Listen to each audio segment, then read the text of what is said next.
Hey guys, what's up? It's Lizzy Jane, and you are tuning in to another episode of the XO podcast. We are back in the studio. I want to thank each and every one of you who have listened to the first live series of my podcast. We just did the last 10 episodes live from Forbidden Kingdom that happened in June in Orlando, Florida. Spoke with Virtual Riot, Little Texas Company, Figure, Asora, and so many more phenomenal artists. So if you want to take a listen to those episodes, they're formatted a little bit differently than the traditional open-ended conversation, but those are all up on my YouTube and Spotify, Google Podcasts, Apple Podcasts, so on and so forth. Don't forget you can listen to those episodes ad-free on my Patreon at www.patreon.com/thisisLizzyJane. I also give out tons of content from vlogs to podcast bloopers, sample packs, tutorials, and much more. Make sure to check the link out below. Let me know if you guys have any questions in the comments, or feel free to email me, DM me,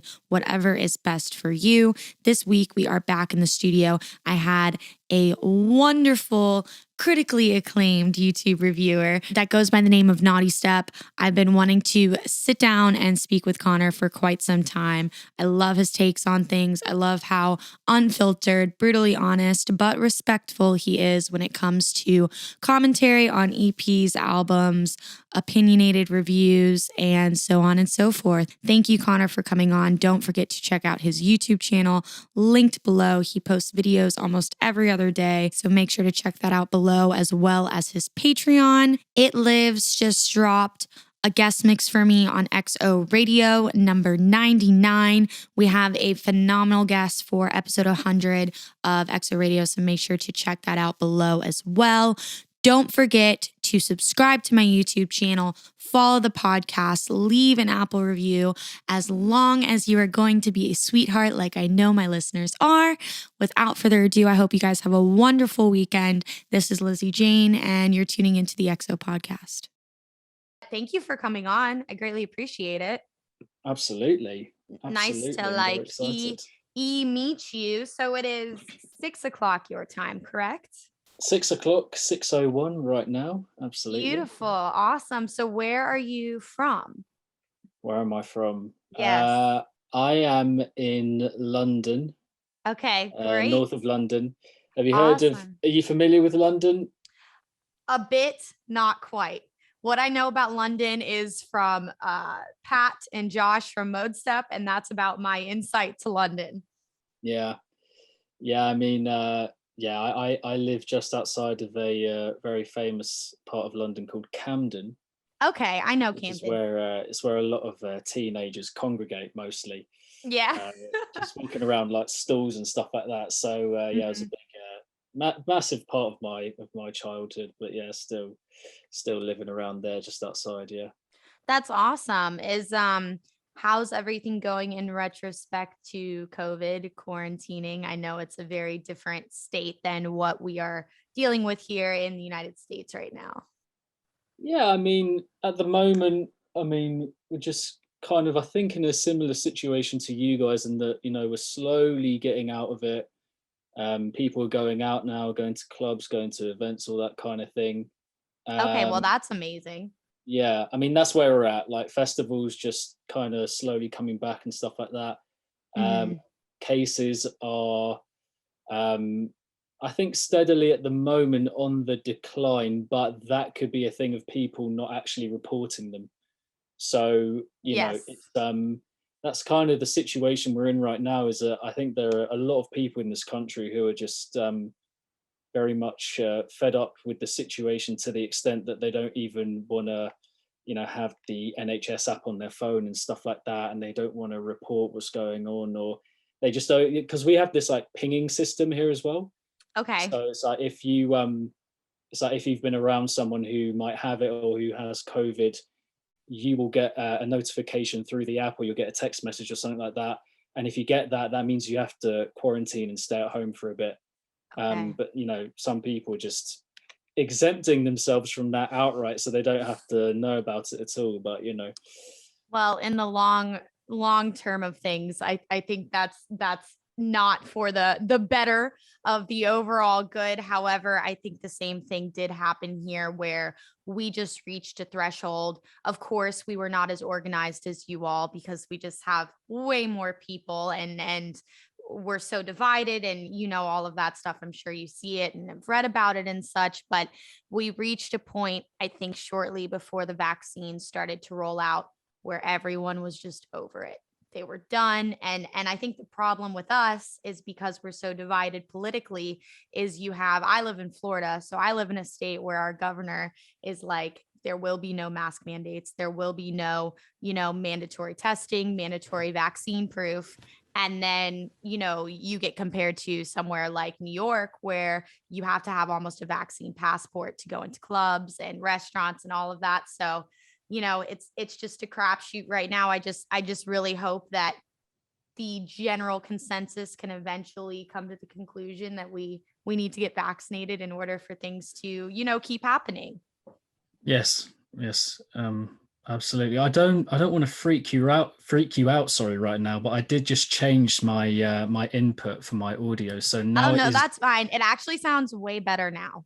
Now it is definitively on the microphone, the Audio Technica. We're here. We're live. We're here. I love Audio Technica. I just switched to the Shure SM7B because that is just the podcast mic, but I still record vocals and such using my Audio Technica. Very good brand. Used it forever since day one, Absolutely. But anyways, getting away from COVID, I don't want to bring that negative bearing down on top of our conversation. It has to be addressed. It has to be addressed. It has to be addressed. And it just, before we kind of hop onto other things, I just really hope people understand that our industry will not be able to survive this again. I really don't think so. And I know it was just as bad where you all are, and it lasted for longer, the whole everything shutting down, in that whole retrospect than it was over here. But we're just getting our grant money starting to be distributed to these independent venues. And it's like, even though things are open, there's still hundreds of venues who don't even have the money to open their doors. So I can't imagine us going backwards again. Terrified. Yes. It's kind of, it's difficult, trying to stick with your own, well, what you just what you think is right, I suppose, while so many people aren't doing that. But I'm always going to say, like, stick to your guns, like stick to what you know and what you think is right. It's very tempting to kind of follow, a lot of the people who are kind of going out of their way to not follow the rules and whatnot. But yeah, ultimately we want to be in a situation where we're going to Lost Lands, we're going to EDC or whatever, and we're not caring about this at all. We're not quite there at the moment, with the festivals are going on and it's going to happen and all that. But yeah, I mean, we want to have that perfect moment again very soon. So yeah. Absolutely. I know with all of the festivals being rolled out, I feel like in the States, they're starting to cram about 12 months of festivals into about 5. And it's how many can we push forward and can we keep on moving? But I think something that kind of intertwines with what you really stand for, I think you and your YouTube channel and your Discord has created this space, and it's elegantly executed, in which you highlight the up and comers and the underground, while all the while touching on, the mainstream artists. You do the EP reviews, you do the album reviews. For everyone listening, though, very quickly before we just hop into it, can you give me a little introduction overview of what you do, Connor, with the YouTube reviews, everything on all of your different platforms, just so our listeners, if they don't know you, they can get to know you really quick? Awesome. Yeah, I mean, I am, I suppose, the bass music review guy, I suppose you could say. Like, you are. My channel is just about it's just about covering both in an in-depth and a kind of reactionary way as well. Bass music of all kinds, whether it's dubstep or trap music or house music, drum and bass, whatever. And it all kind of came out of a desire to marry the fact that there wasn't that currently available when I wanted to do it, and it being my biggest passion. So if you weave in with that as well, the fact that from my earliest years, I was a massive, like, I was a very journalistic person. Like, my mum was a journalist, so I just grew up with people who loved writing, whether it was fact or fiction.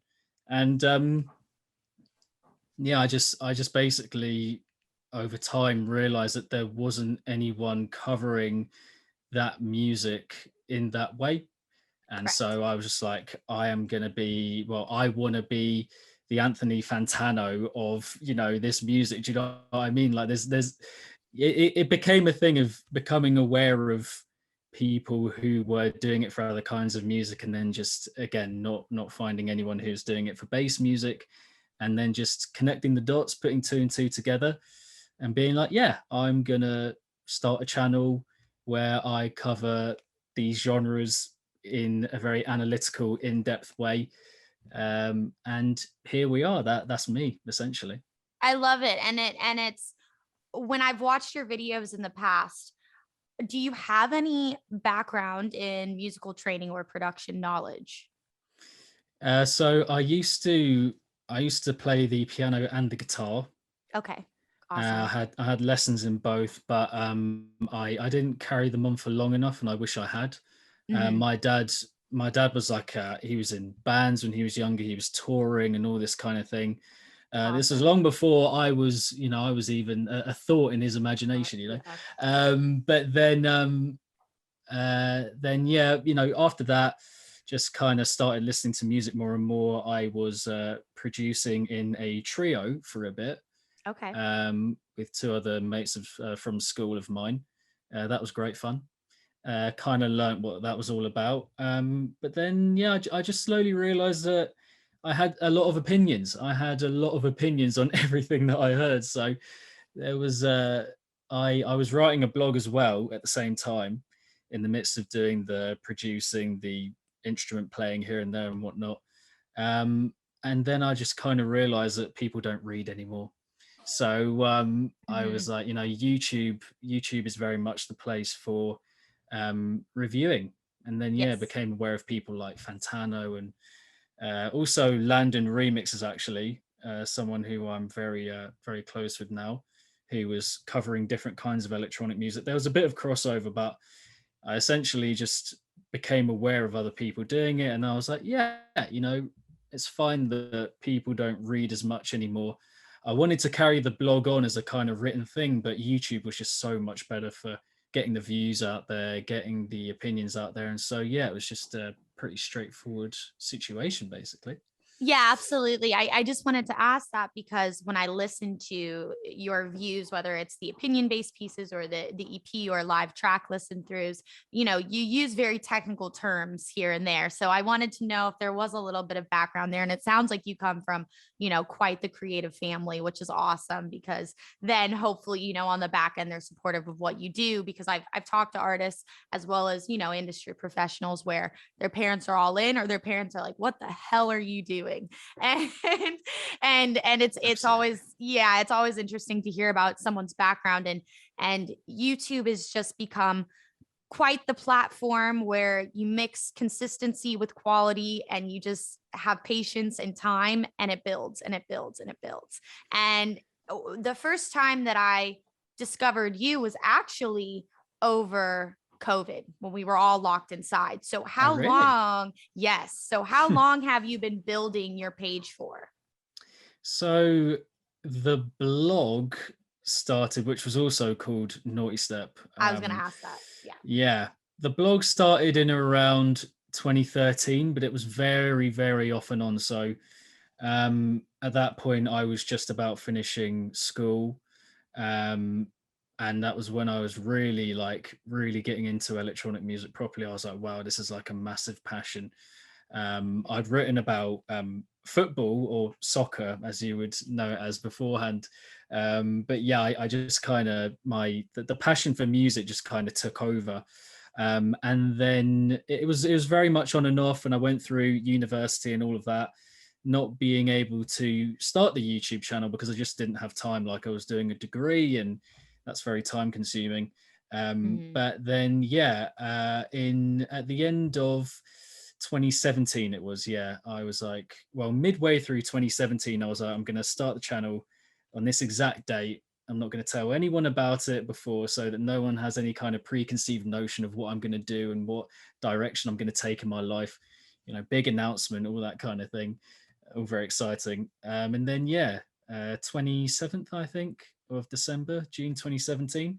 So I've been going about 3.5 years or so. About 3.5 years. Yeah. Honestly, for about 20,000 subscribers who very actively engage with your content, that's not too bad. It's something that I have just learned through experience. It doesn't really matter what you're doing in any creative facet or, content creating, releasing music, writing scores, X, Y, and Z.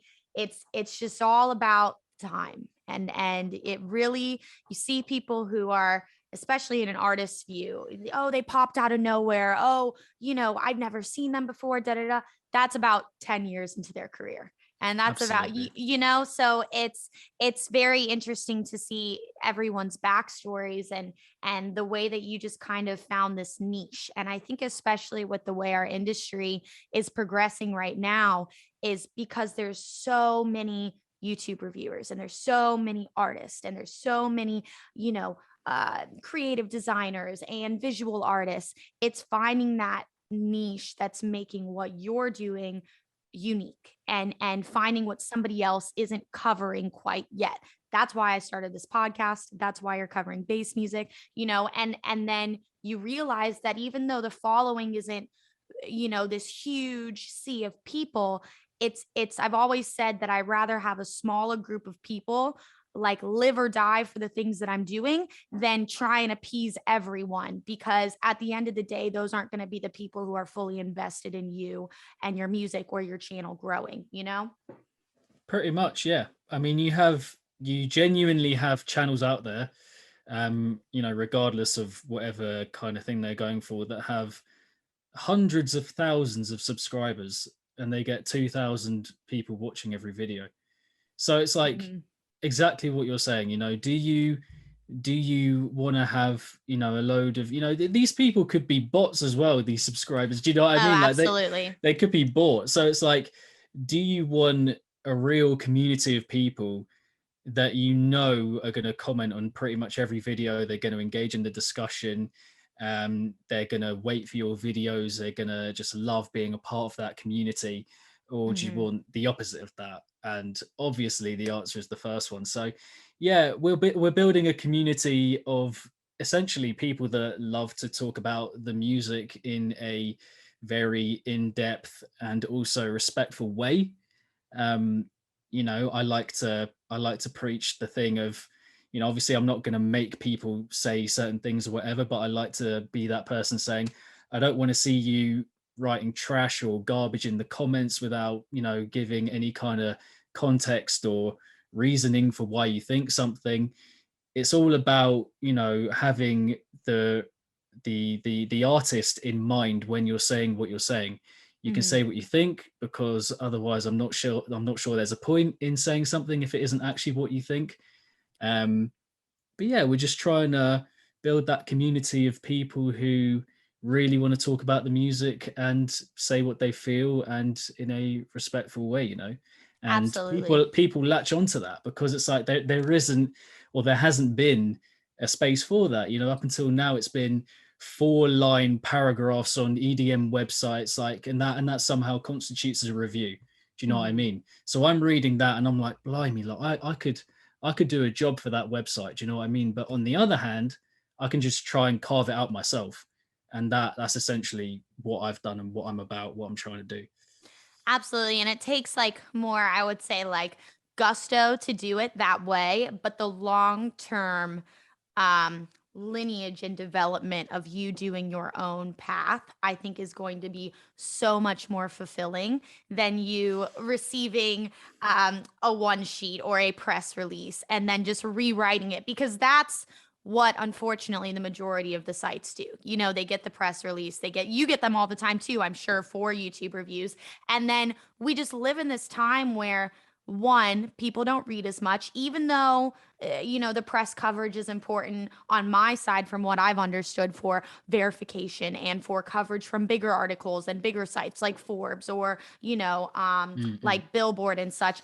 This is such a transparent and unfiltered way to speak about art. And I think it's really cool because we live in this time, no matter where we are at, where the cancel culture exists, and you have to watch what you tweet, you have to watch the pictures you post, because I'm pretty convinced now you're always going to piss someone off. So if you're able to, just how we're doing this here, there's no one commenting saying, oh, that's not right, da da da da da. If you don't like it, leave a comment. I'll take it into consideration and gladly go on my way. And I feel like that's what you do in your retrospect as well, all the while staying respectful to the artist. Because I think the artist is the only one who really, in my mind, matters when you're giving a review on, their said time and investment into, a certain body of art. And art is a form of opinion, so everyone's entitled to have their own opinion. I know you've received, I want to say, heat before for certain reviews, and it's just kind of like, instead of telling your friends you didn't like the album, you're just putting it on YouTube, and you're entitled to have that opinion, but the way that you're also like, you're not just putting it out there, and you're not going to not respond to someone saying, in the Yuki incident, you address that whole thing and you were incredibly respectful, and I think that's the most that you can do. And I just want to know, like, the back point in your mind when you approach an EP or an album or a live track review, how are you kind of going about it in your mind to explain your thoughts, but also tiptoe on that line? Or do you just not care? Um, so for me, it's always about, because, I think it's a different thing, right? We Mhm. have to look at different kinds of reviewers for me. So the thing that I always say is that with Fantano, for example, he can say pretty much what he wants about most artists, because most people he's talking about, there's such a massive gap, right, Mhm. between him and Kanye West, for example. Kanye West, he might watch his review. By this point, Fantano's got 2.5 million subs, whatever it is, right? He might watch his review. He might get pissed off at it, whatever.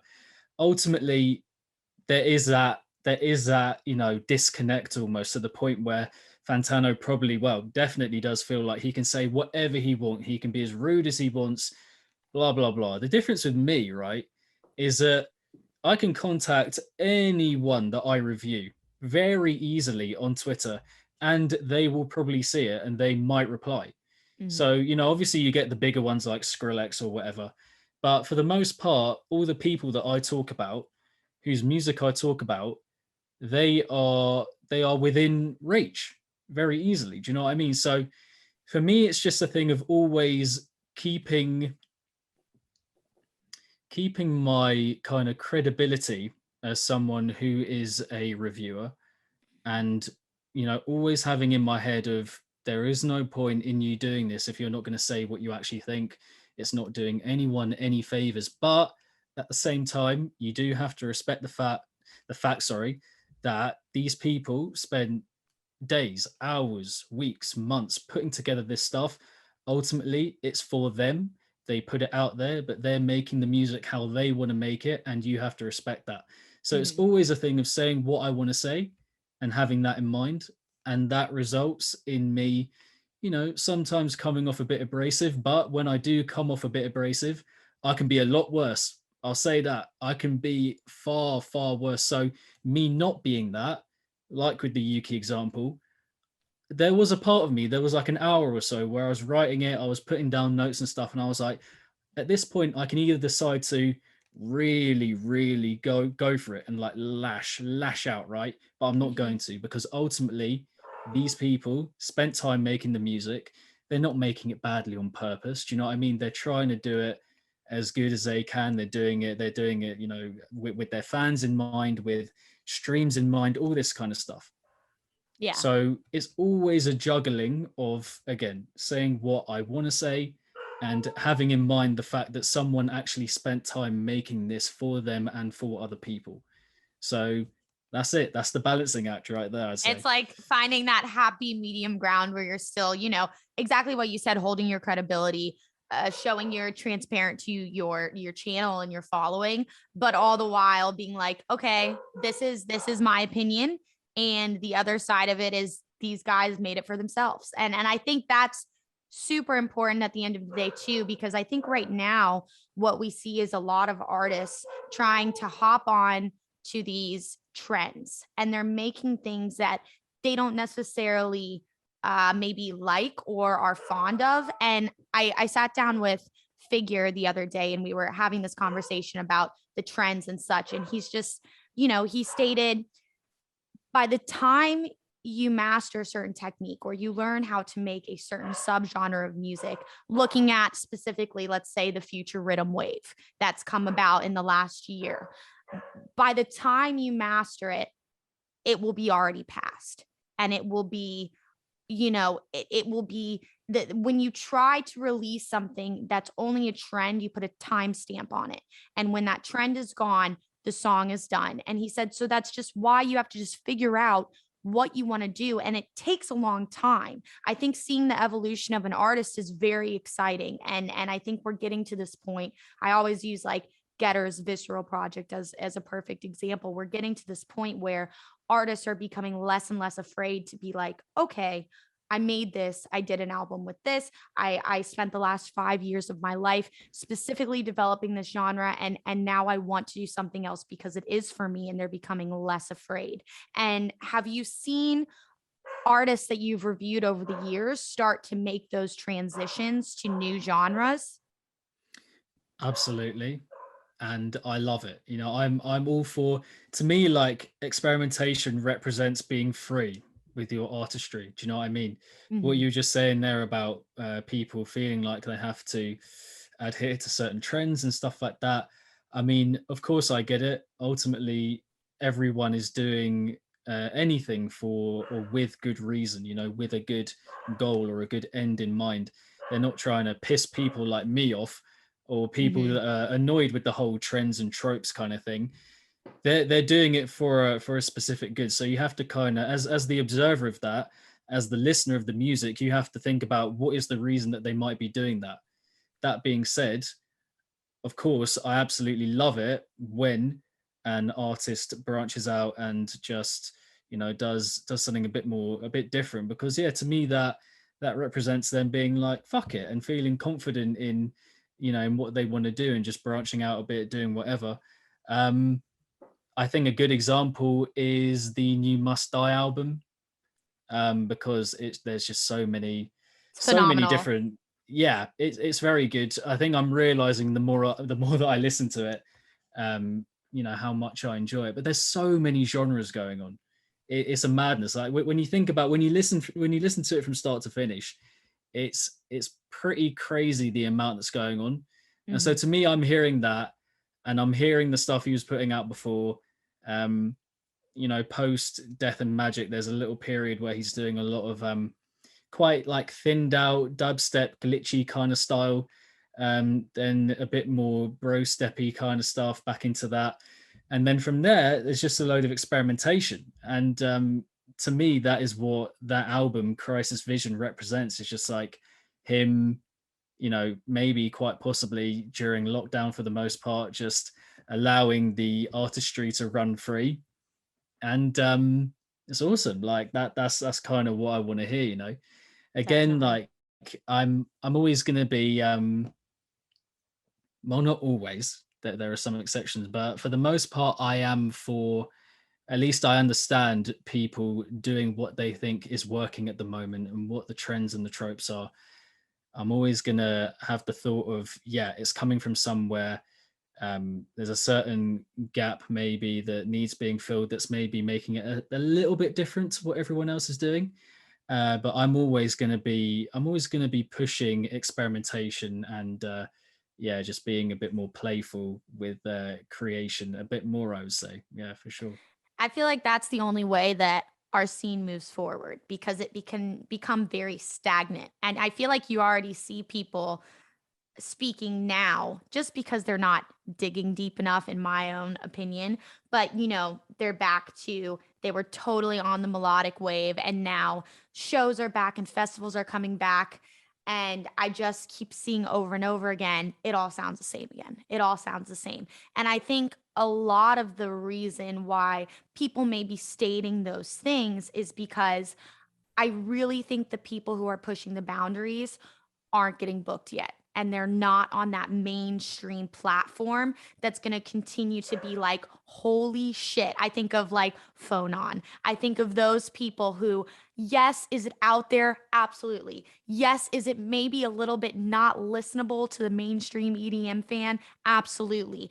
But to a general consensus, if it never gets thrown out there, it's never going to stick with certain people. And I really hope in the next, I understand that we're rescheduling things from even end of 2019, 2020 tours. Most festivals being released right now were already previously contracted, but I really think 2022 to 2024, I hope to see some of those names that you've been covering that are really pushing that boundary, you know? Yeah, I will always be vying for that, like so hard. And yeah, I mean, it's true. The festivals are coming back now. A lot of the similar kind of, trends that people have been going for are coming back. I think it's always difficult for me when people, generalize about um, all the same people being booked for shows, blah, blah, blah. It does happen. There's always going to be just a bit of branching out from any festival. Mhm. And I think we are getting that. But yeah, as you say, as you're implying, it's not quite enough. We have people like, yeah, exactly, Phonon, people like Ver, just all these all these artists where the artistry is mind blowing, and you have to normalize amplifying these people to make it, to champion the amount that goes into making music like that. Mhm. Otherwise, all we're saying is if you're putting the standard stuff always at the top, the stuff that isn't quite pushing the boundaries, the stuff that is sounding formulaic and is just dipping back into, what we've heard time and time and time again by now. If you're doing that, then yeah, as you say, you're just saying that is the pinnacle. That is it. Like that is what this music is about. When actually the stuff that is really, pulling through on the color, the melody, the composition, the arrangement, the structure, the progression from one section to another, the transitioning and the changes from BPM, all these kinds of things, right? That takes such a mad amount of skill. I'm not saying that the formulaic stuff doesn't, of course it does to an extent, but we're talking about trying to open our minds here as to what we are capable with when it comes to making, or capable of, sorry, when it comes to making bass music. That stuff needs to be pushed forward a lot more, like simple as straight up. And I'm never gonna stop vying for that. I'm never gonna stop championing that stuff because I know the amount that people have to put in. Having made music myself, I know the amount that has to be put in to get to that point. So yeah, I'm all for that stuff being pushed forward a lot more for sure. Absolutely. And I think a lot of it, what makes it so special with the artists that you just previously stated is that, talking to legends like Virtual Riot, Barely Live, the main thing that they all focus on is when they were coming up and they were making music, there were no YouTube, tutorials, there were no mentors, there were no schools like the Fire Society or Ill Gates' school. If I want to figure out how to do something, I can go on Splice, I can get presets, I can just type it into Google and figure out in 5 seconds. And I think what these people are doing, there's no real tutorial for. They're really thinking out of the box, whether it's time signature changes or so on and so forth. I've always said, I think the main thing that hinders a lot of electronic artists is one, the fact that the very formulaic stuff is at the top of the people who get booked and get placed. And most people who make this type of music, their dream is to be on festival lineups. Their dream is to be on the touring circuit and on big major agencies. And you want to sound like the people who are getting booked for those things. So I think it kind of fucks with the aspiring producer's mindset.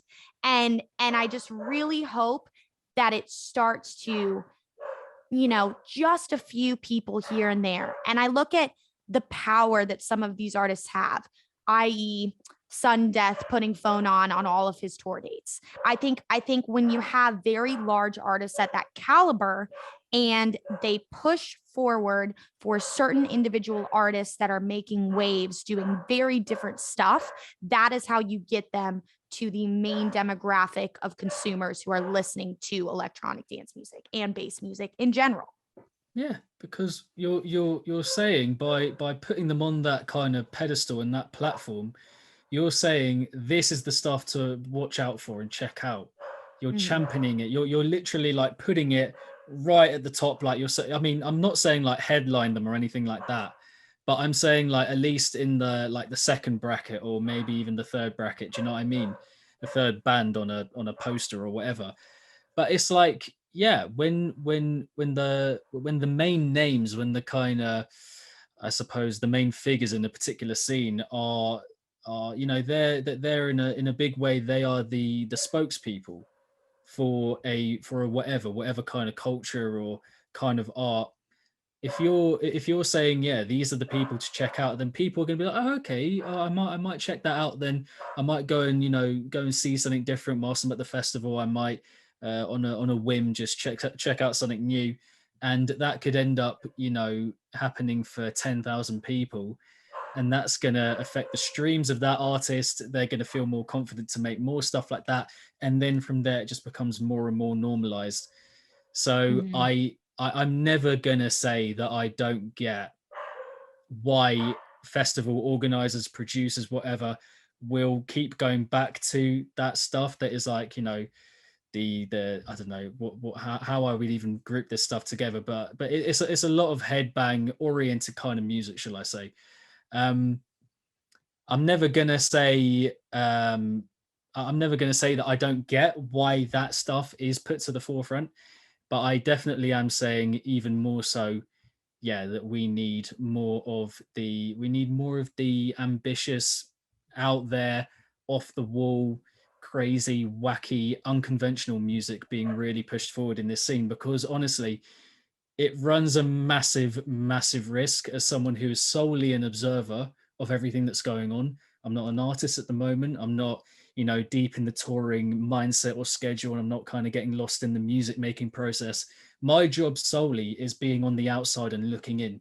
And I'm telling you, it's getting stale. I'm just saying it is for sure 100% getting stale. And I could find 1,000 or 2,000 other people who follow what I'm doing who would say the exact same thing, if not more. I've seen it.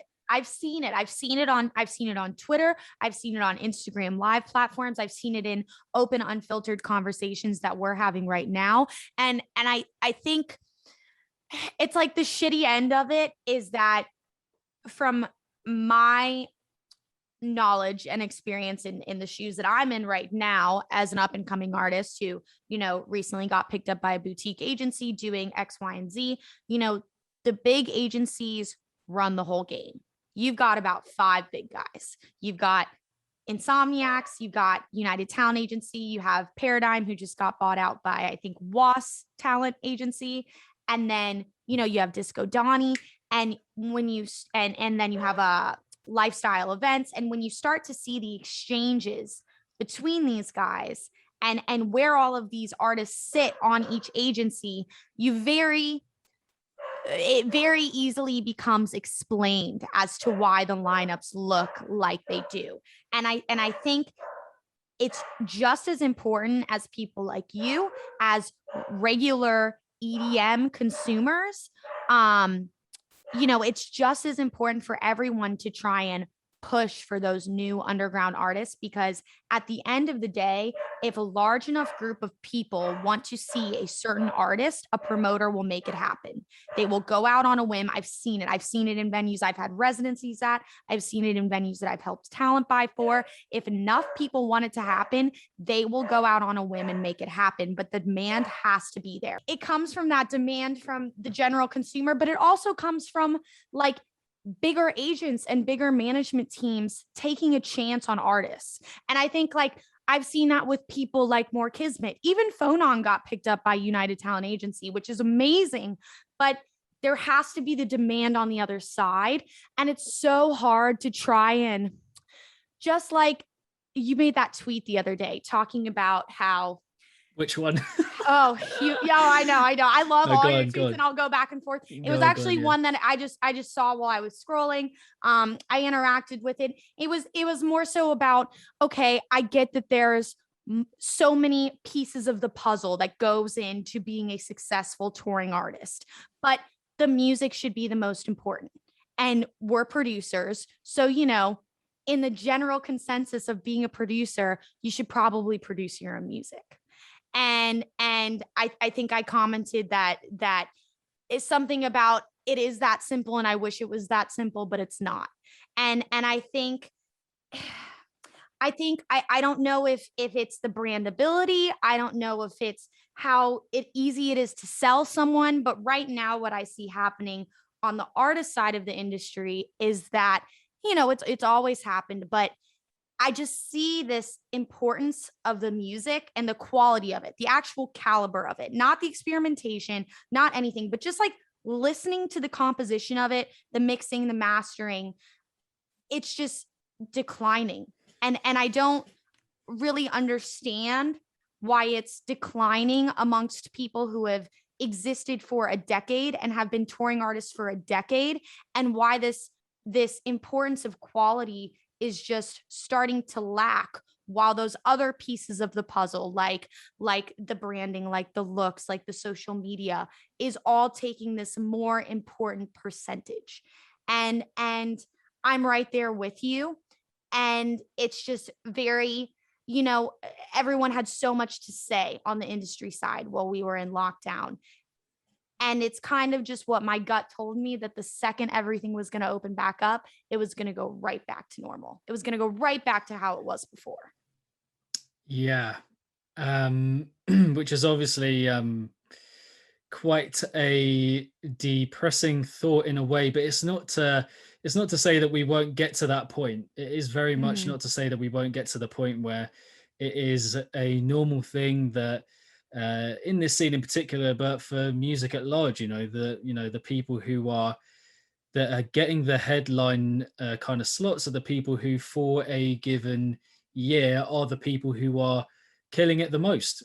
And I think it's fantastic that Excision leaves it up to, in a way, just leaves it up to a kind of, it's not a vote, but what is it? He has like a poll or a survey that people can. So he has a poll and a survey that I think is really awesome, because you don't really get that chance. Certain festivals throw competitions and they throw all of this social media bullshit into it, but he has a Google Drive sheet where you can put in, I think he does like a 4-week bracket where you can put in any artist name that you want, and then his team goes through it and they narrow it down to like 75 or 100 out of all of probably the thousands of artist names that are put in. And then on that, he creates a survey in which you vote for your top, favorite upcoming artists you want to see on Lost Lands. And then you can still input another person's name. And I think that is given, not only does he do that, he is just such a, not only pioneer for this genre, he's one of the biggest artists in genre, been around forever. He's opened this window of opportunity for up and comers via, give or take. I get it that it may not be the highest quality of forward thinking music, but it's giving this place for these kids who just keep getting turned away by labels, and they keep getting turned away by labels. And he's giving them a place to show their music to people who would never know that they existed.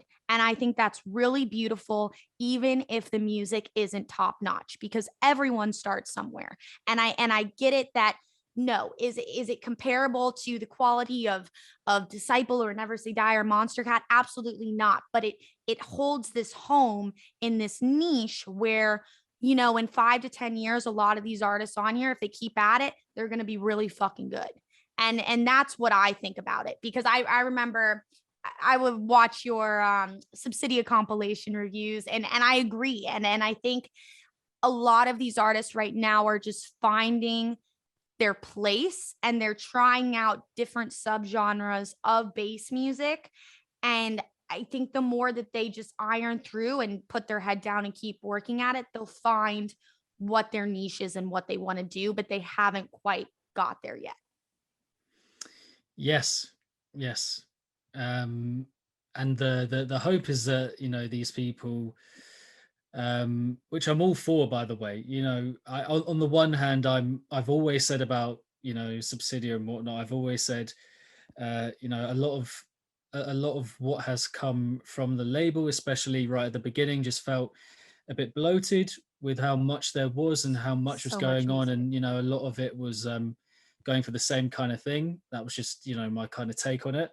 Um, like you're saying, at the same time, a lot of these people are people who are starting out, and Yes. you respect that, and you want to hear it, just knowing that this is someone who is maybe making, I don't know, their fourth or fifth song ever. Do you know what I mean? And just knowing that is like, wow, this person's on a label owned by Excision, having made their fourth or fifth or whatever.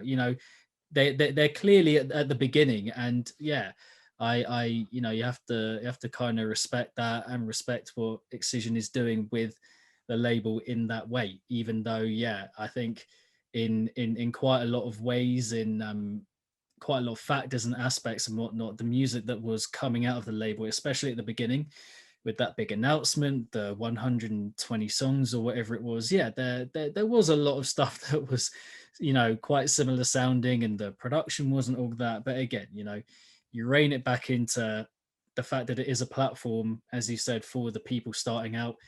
That is obviously an incredible thing, and the exposure they're going to get through that. That's how you start out. That's how you have like the confidence to go again and make music again, because as you'll know, you've probably experienced it yourself, like there are loads of people who are starting out who just don't feel the confidence to go again and make another tune, and just do what they want to do, basically, which is super sad. But you do need confidence and kind of outside motivation to have your own motivation. So I'm all for giving people that kind of push to keep going and see where they can go from what they've done, I suppose. Absolutely. And I think it serves a purpose on both sides, because, he had, just looking specifically at the compilations, I don't think anyone, including the artists, thought he was going to drop 120 different tracks via what I think it was 4 different compilations on one day. That's just a lot.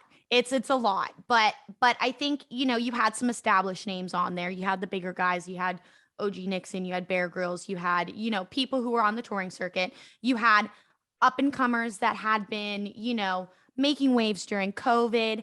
And then I think you had this group of individuals that I knew a lot of them personally. I've had them on EXO Radio, and it's like they've just been pumping for a long time, and they haven't gotten not necessarily saying this label is giving them a break, but giving them a platform to get in front of people who didn't know they existed before.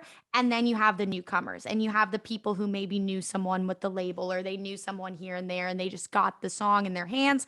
They're like, hell, we'll take it, whatever. So it's kind of dividing them all into those different categories, and you receive just so many no's as an artist. That's just how it is. You're going to receive 100 times more no's than your ratio to a few yeses. But that's also, I think, what builds character. So I think it's important to receive those no's, and important to receive the honest opinions when, it may not make the cut. But it's also good to have those moments of, you know what, yes, it's good enough to be here. We'll push you to our fan base. And what he did for that first compilation as well, it kind of goes back to, do I wish social media didn't have to exist? Absolutely. But am I thankful it exists so I can connect with people like yourself, so I can connect with people that I'll never meet in person? That's yes. And, he made all of his followers follow all of the artists. And I know people that I still talk to every week in my Discord, in my Facebook group, via DMs, that discovered me because of that subsidiary release. So while that release, did it get buried? Abso-fucking-lutely.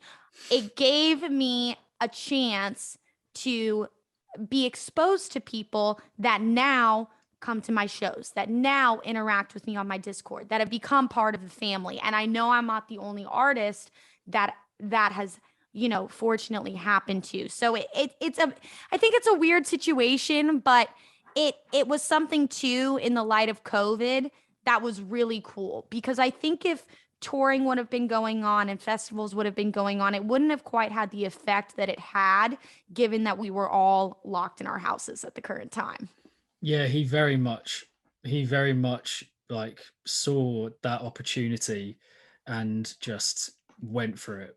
And as a thing, you know, I might be someone sitting here, you know, looking back on the music that was put out on that day, and I might be like, oh, you know, I wasn't a fan of the vast majority of it, but do I appreciate the idea? Do I appreciate the sentiment? Do I appreciate the amount of people that he's bringing on board here?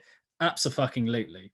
Absolutely. So yeah, as he said, it's like there I think there are sides to pretty much everything that I'm like discussing, whatever it Yes. is on the channel. But you know, there's always going to be a balance of either side. And yeah, absolutely. Absolutely love the fact that he found and created that space and felt like he could do that, because you know, there was backlash. You know, that there were people who, like myself, there were hordes of people, you know, saying, I'm not sure this actually does any good, blah blah blah. And he was risking that, like he knew that could happen. Yeah. But he still went ahead with it, because you know, ultimately he is that guy doing what he's doing, you know, the godfather at the moment of bass music, or dubstep in particular. So like, you know, he also knew that he'd have that battalion of people behind him very much supporting what he's doing. So you know, I think it's just it is an awesome thing in itself, I would say. Yeah, definitely. And you know, I know you do the separated. When I look at the playlists on your YouTube channel, you have, you know, the EP reviews, the albums, the live track reviews, opinion pieces.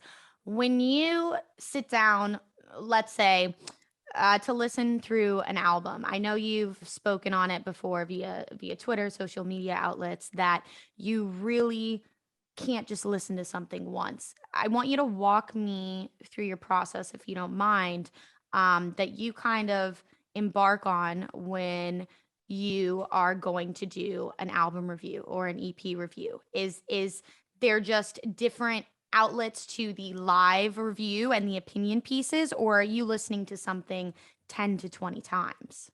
If it's do you mean if I'm like, if it's a fully like thought out Fully kind of, thought out review. Yes. yeah, that's like, those reviews are like, at least there's somewhere between 7 and 12 listens, I'd say, for the Okay. given project. It depends how much I can stomach it, basically, is the thing. So if I'm enjoying it, then I want to extricate every little detail and kind of little bit that I can. If I'm about 5 or 6 listens deep and I'm like, I've kind of reached my point where I can't find anything else to say, then it stops there. But yeah, for the most part, I try to give it at least like 7 or 8 listens or so, just so that I can really cover all the bases and say exactly what I want to say, which is not possible when I've heard something for the first time. I mean, you might have seen, but I talked about this yesterday on Twitter. Like, that is why, for me, the whole reaction thing, the whole live review thing is so fundamentally flawed.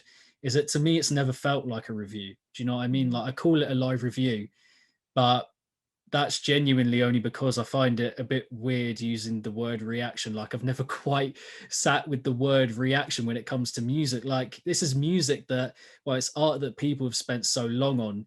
It deserves a really thought out, extensive take on it. Do you know what I mean?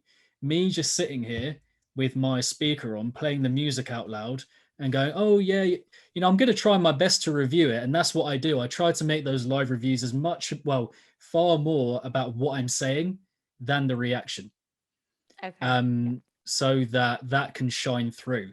But yeah, for me, because obviously I started off not doing live reviews or reactions or anything like it.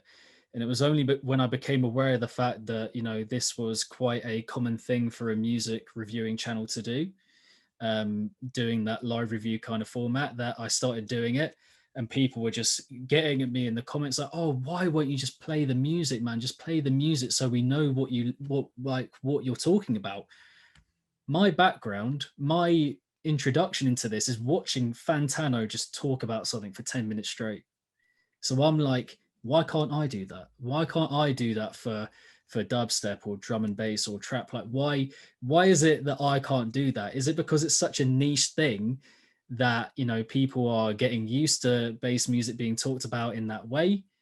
Or is it just it's not really welcomed for the scene overall? So I'm in a constant kind of grappling in my mind as to whether people actually want to hear bass music being talked about like that, because ultimately the stuff that gets watched is the reactionary stuff. The stuff that doesn't get watched as much is the stuff where I'm really strutting my stuff, loving what I've written, writing out a full thing, presenting it to the camera, all of that. But that's kind of that is the that's the juggling situation that I constantly have, basically. And people will notice if they're following what I'm doing that, I've cut down quite a fair bit on the, full out written stuff. It's because when you put that much energy into writing something, into filming it, it really isn't an easy thing like saying something scripted to camera. Mm-hmm. The amount of energy expended into that whole process for only like 1,000 or 1,500 to 2,000 people to watch it, compared to a live review or a first listen where 3,000 or 4,000 people will watch it, then you'll know where I'm at. You'll know where I'm coming from. It's so much, it's kind of like the phrase like working smart, not hard. It's like you have to try all of these different things, but it's like at the end of the day too, you have to do what makes you happy. Where it's like if you really enjoy going into that, because from my point of view, which I think is different than the average consumer, because it's like when I listen to a song, I'm listening as a producer. So I'm picking out these little things that no one would ever give a fuck about if they really listened to it on the radio, or my friend listened to it here on my monitors.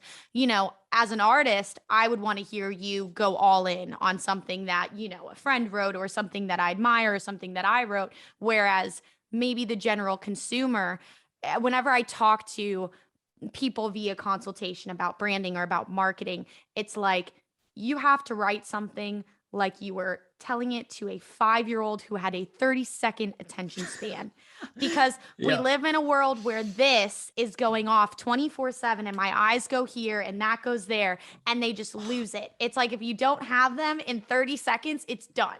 And so it's and that feeds into my overall perspective on why, just the general headbang music, the 150, the 8-bar buildup, the 32-bar drop, the 4/4 time signature, F minor over and over and over again. Like that is what get kids to mosh. That is what get kids to break the rail. That's what get kids so rowdy, that makes for good content. That's like, wow, that was crazy.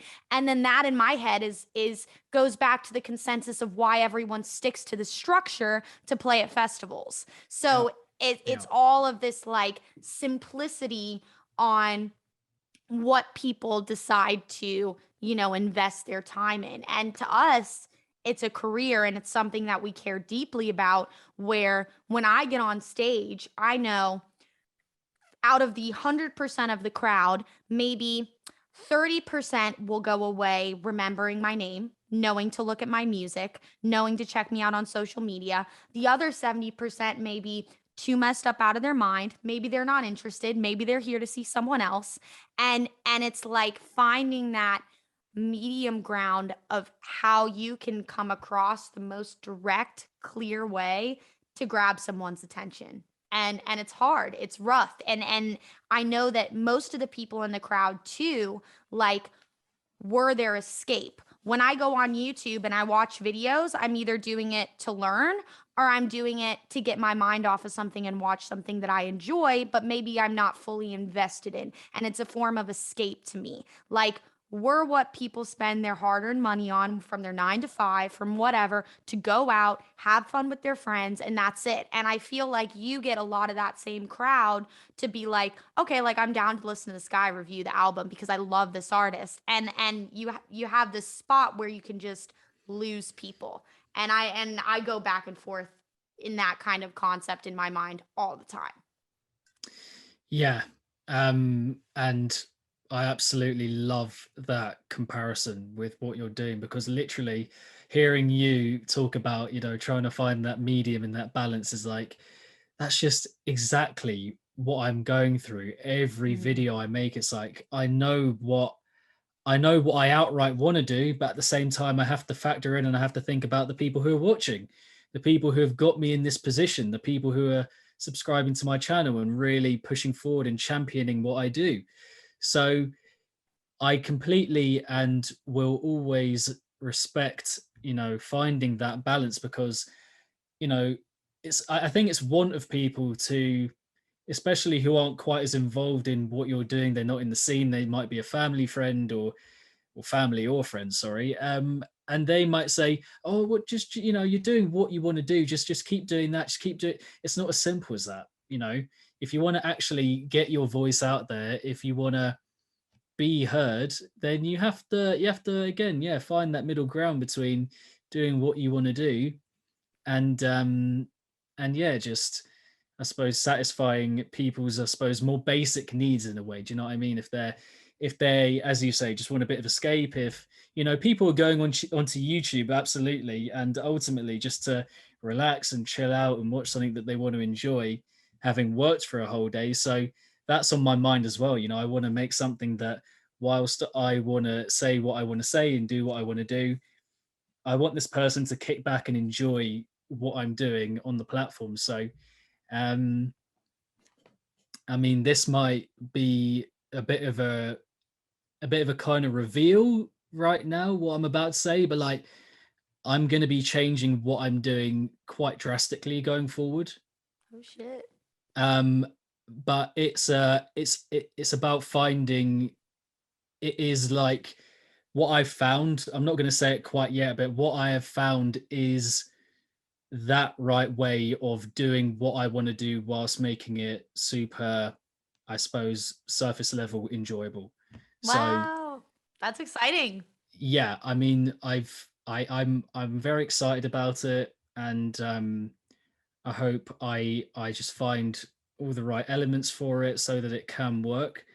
But yeah, I've had a long time of not feeling like myself, I have to be honest, doing what I'm doing. So I have to recapture that, whilst again remembering what the people want to see, and what will make them happy and relaxed and feel like they're consuming something very enjoyable. So yeah. Absolutely. I'm very excited to see what you have in store. I'm sure all of your followers will, be very supportive of it. And I think a lot of that just comes with like time on a whole and figuring out strong points, what people aren't really interested in, what you're not interested in, and building on that. And I think I can really resonate with the whole feeling lost. I think a lot of artists can, especially going through COVID, but I think just any creative career,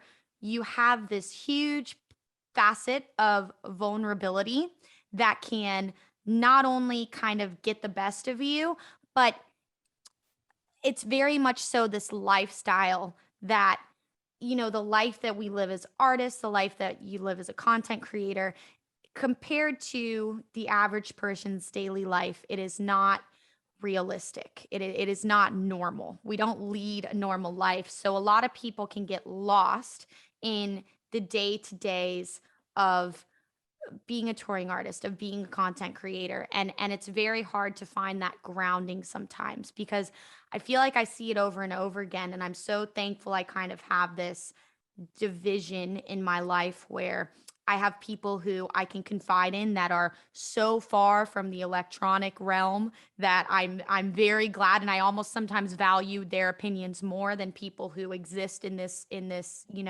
career. But it's just finding, it's just I see artists just get lost, and then they get lost, and they do what everyone else thinks they should do, and then they lose themselves and they lose what they want to do. And but it takes a That's it, long yeah. time to figure out that middle ground. You can't say it doesn't. No one just hops in this and says, "Oh, I know what I'm going to do that's going to sell me the right way, that's going to get my followers up, that's going to have people actively engaging with me, and I'm going to make a shit ton of money in my first year." Like, it just doesn't happen that way. And it's a really hard pill to swallow. And I think no matter what side of the bend you're on, whether it's, building the YouTube channel, building your Spotify monthly listeners, building the podcast, it's kind of it's a journey you have to embark on, and you just have to be ready for everything. And a lot of people from the consumer standpoint don't realize the highs and the lows of a lot of it. And that's the reason why I think your channel is super cool, why I think the podcast is super cool. That's kind of become podcasting on a whole over COVID has really come to this like surface level where you can get an insight of how amazing and how rough it is sometimes to have this career path as a way to financially live a stable, comfortable life, because it's hard, you know? Yeah, It's absolutely. so hard. And I know, like, I'm sure you're friends with, artists over in the UK, and I've talked to like Bad Cloud a lot, and with people getting their visas to come back overseas. Funkcase and Dr. P didn't even make it to their first few festivals. It's terrifying, and I think financial stress is the worst stress that you can possibly have sometimes. And with COVID in general, it's just put this like burden on so many people's shoulders. And speaking to people like Virtual Riot, and even like some fucking crazy TikTok people who I've had on, like, it is fucked with their creative mindset on how they can clearly think, because there's so much stress on what's going to happen in a year. Am I going to be able to stay here? Do I have to go back overseas? Am I going to be able to pay for things? It's just a very sticky situation that can tumble very quickly.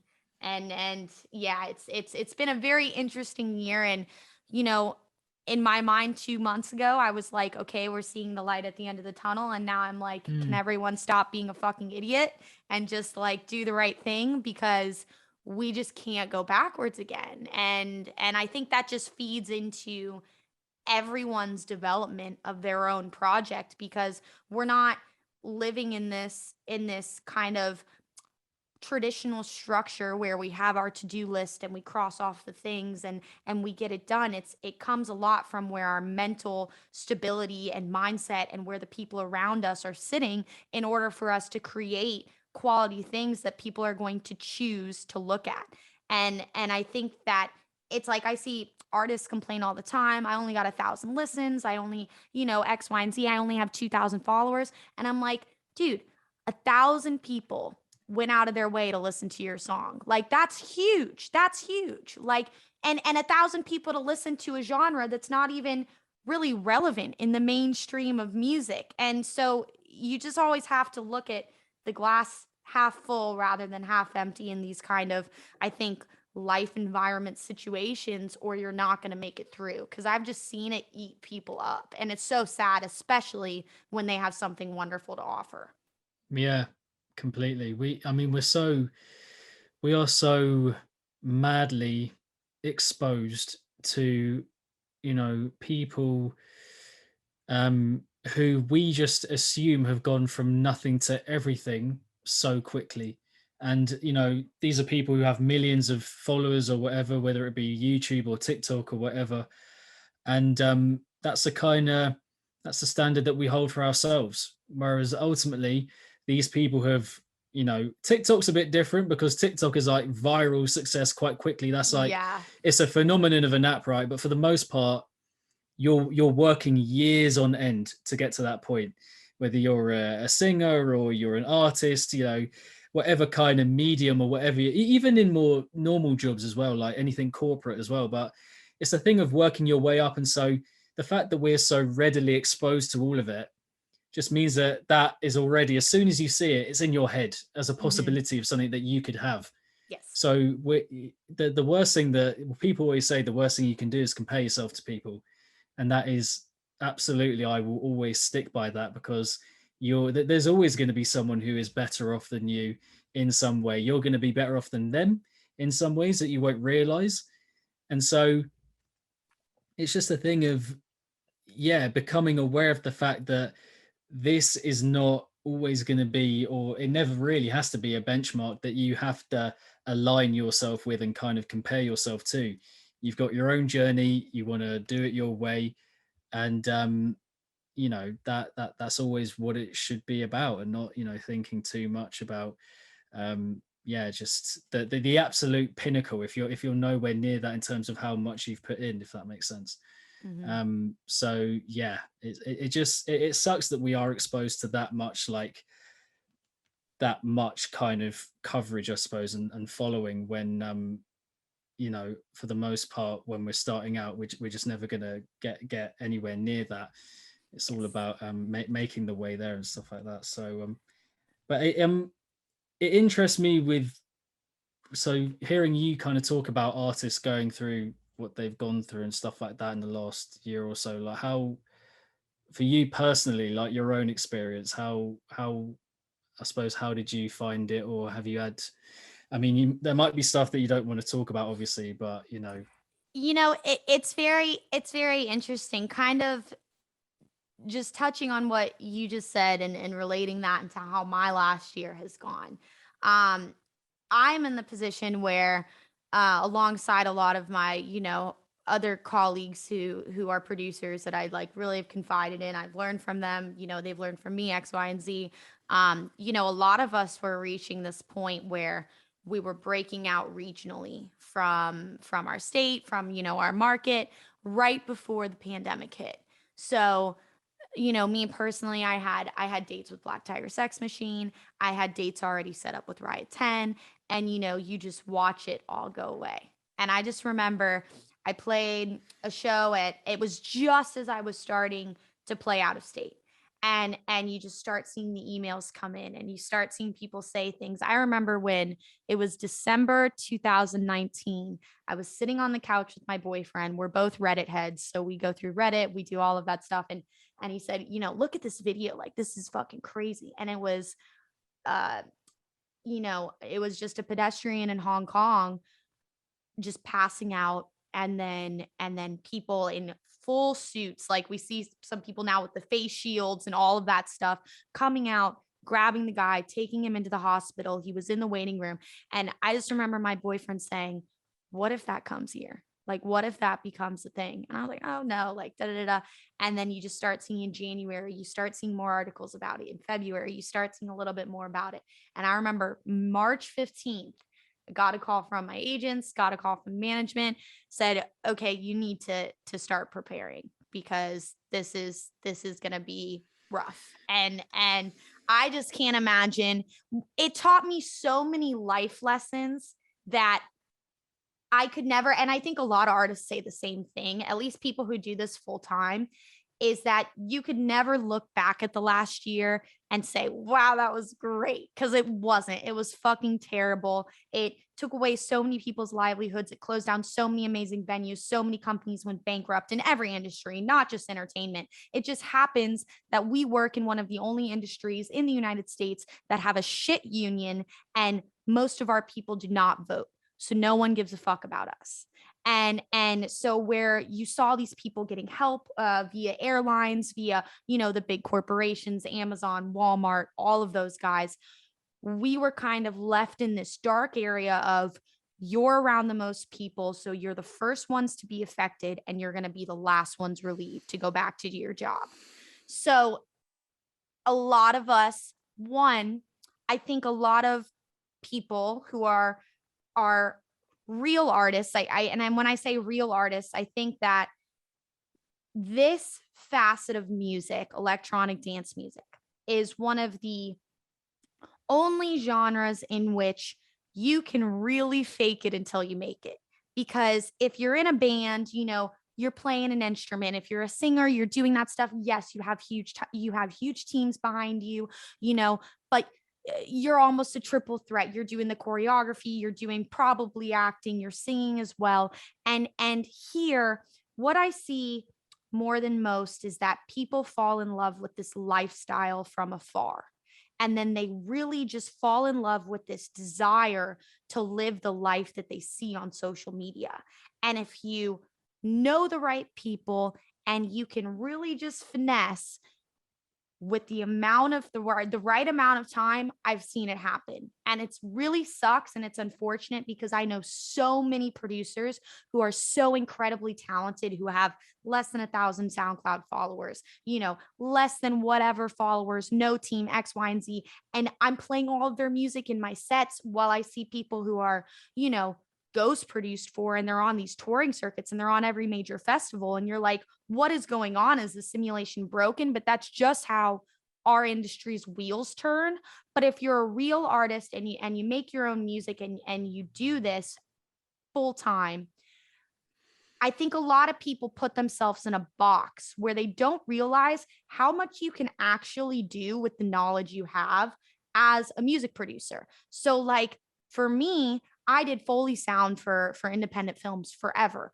I went back to doing that. I went back to doing mixing and mastering for bands who decided to write albums over quarantine. I knew people who started doing, jingles, and they went on Fiverr and they picked up just jobs to do all of this other stuff. So they found these other ways to source income in. And like me, myself personally, as well as a lot of my favorite artists, we all started Patreons. And so now we have this Patreon where if touring stops again, I can pay my bills based on my income from my Patreon. And I think the people that I talked to that really said, okay, I need to troubleshoot this life ordeal that's happened that I have no control over. And I need to make sure that I never put myself in that position again. So I think those lessons that I've learned during quarantine were some of the hardest, best decisions, endeavors, journeys that I've embarked on since deciding to do this for a living and working towards this as a living. And, teaching, doing the tutorials, all of it feeds into me being a producer. It's just that like, hey, you can do all of this other stuff too and not have to stress about when you're going to get your next booking or when you're going to be picked up on a tour. Because I think there's a certain value as well, is sometimes you see artists, you can really devalue yourself in certain markets if you're playing there over and over and over and over again, or you're touring all year round. And it's like the goal for me personally, I just turned 24. So by my late 20s, ideally, I would like to be able to spend 6 to 7 months in the studio writing, doing jobs, doing whatever, doing stuff ideally only for Lizzy Jane, and then another 4 months touring out of the year, not touring year round, not doing all that stuff. Because at the end of the day, this is my safe space. This is where I like to be. I'm quite the homebody, but I love traveling to do what I do for a living. But I think it was just a huge kind of life perspective where I fortunately didn't lose anyone. I knew a lot of people who lost people during COVID, whether it was because they had, immune deficiencies, pre-existing conditions. And it was really sad. And, that put it into perspective too of like, hey, like you just don't know what's going to happen. You literally can't. We could wake up tomorrow and like some crazy shit could happen. And I'm not like a conspiracy theorist, but like I'm also in the, but I'm also in the position where you just don't know anymore. And I don't think you can put all of your eggs in one basket in this industry. And I think if you do that and you're an artist who's predominantly relying on touring, like after this ordeal, you're just being unintelligent. Like you just have to prepare for something else. And that's where I really just like hoped and wished and like thought a lot of people would kind of like rise underneath, because I felt like there was this brief reset on our industry where you really saw quite a few artists disappear, wipe right off the face of the table, no music being released, no content. And at that point, I'm just like, well, you're just an influencer now. You're just a social media influencer posting selfies and posting, whatever you're doing. And to each their own. I totally get it. Some people were not in the mental capacity to write, just like I said earlier, which is completely okay. But you're in a different position as an up and coming artist, where we live in this society where I really wish songs could breathe, but they can't.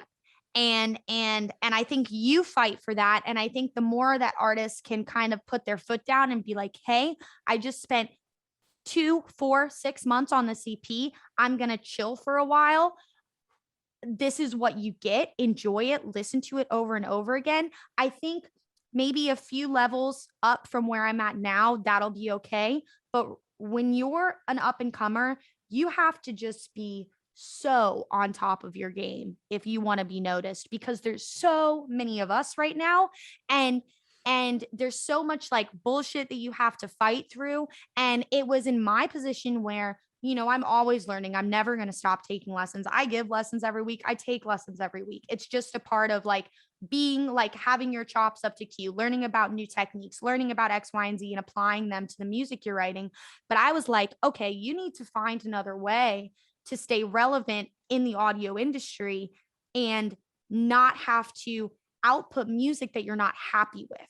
Because I think my point of view was that, if I just want to write a banger like that you hear on any Subsidia track, or you hear most people releasing, yeah, could I do that in 3 days? Absolutely. But the direction in which I want my project to go, I've taken the long-term path. So there's no reason why I'm going to rush now on releasing music when it's out in the world forever. And I just wish people like thought about that more, but like their project isn't my business. They can do what they want with it. But I'm just at the point where like, if I'm not happy with it, I don't want to release. Like I look at songs and I look at them as tracks, and then I look at them as records. Some people just release tracks that are, you don't have vocals. It's just build up, pre-drop. You got a banger in the club, banger festival, X, Y, and Z. And then you have, whether you're working with a vocalist, whether you're singing yourself, you have records and cohesive pieces of art that, whether they're released on a label or independently released, those are always going to do better stream wise, and making for music videos, making for all of the stuff that's lasting content. And that's what I'm interested in. So I'm not going to put out something unless it's like a one-off remix for somebody who I was asked to remix for. I like, that's awesome, cool, do a 2-month turnaround, whatever. I'm just at the point where I don't want to do that. So that's why I have XO Radio. That's why I have XO Podcast, is because I can still talk to people like yourself. I can talk to other artists and still be quote unquote relevant in the electronic dance music scene without becoming stagnant. And I think it just takes a lot of willpower to find that sweet spot where you can do that. And I think a lot of artists just feel pressured to release music at least once a month. And it's like, at what point do you say these people are listening to this track once and they're never coming back to it? And that's like something that I really see right now amongst a lot of people slightly above my level, slightly below my level, at the same level as me. And it's very concerning, and it's very disheartening to get lost in the mix of it when there's people that, to each their own. Everyone, I know what it takes to make a track. It's a fucking hell of a show, and it's a long journey to get something you're happy with. But I just wish sometimes people strive to do something that wasn't like everybody else. And that's what makes me concerned about the long term of the industry. Whereas there's being music output. I know that was just like a huge ramble, but that's like all of my thoughts. I loved it all. Decided. A big stream like flow of thoughts. I loved it. It all relates to each other, it all really does. The umbrella of it all sits there. And I think there's a lot of people who are in my position who feel exactly the same way as me, but there's no way for them really to say it. And there's so many people on social media nowadays where, you know, sometimes I want to fucking lash out. I want to go out at someone, and it's just not worth it. It's not worth it to associate a ramble about an ungenuine artist, or you know, somebody not being deserving, because that's not my place to decide. It's just my opinion. And I think that's where some people make mistakes sometimes, because they feel so trapped that they have to go out on social media and they have to lash out and they have to say their thoughts. And it, unfortunately, when you're an up and coming artist, most of the time comes down on you more negatively than positively on the back end of it. And it just sucks, you know?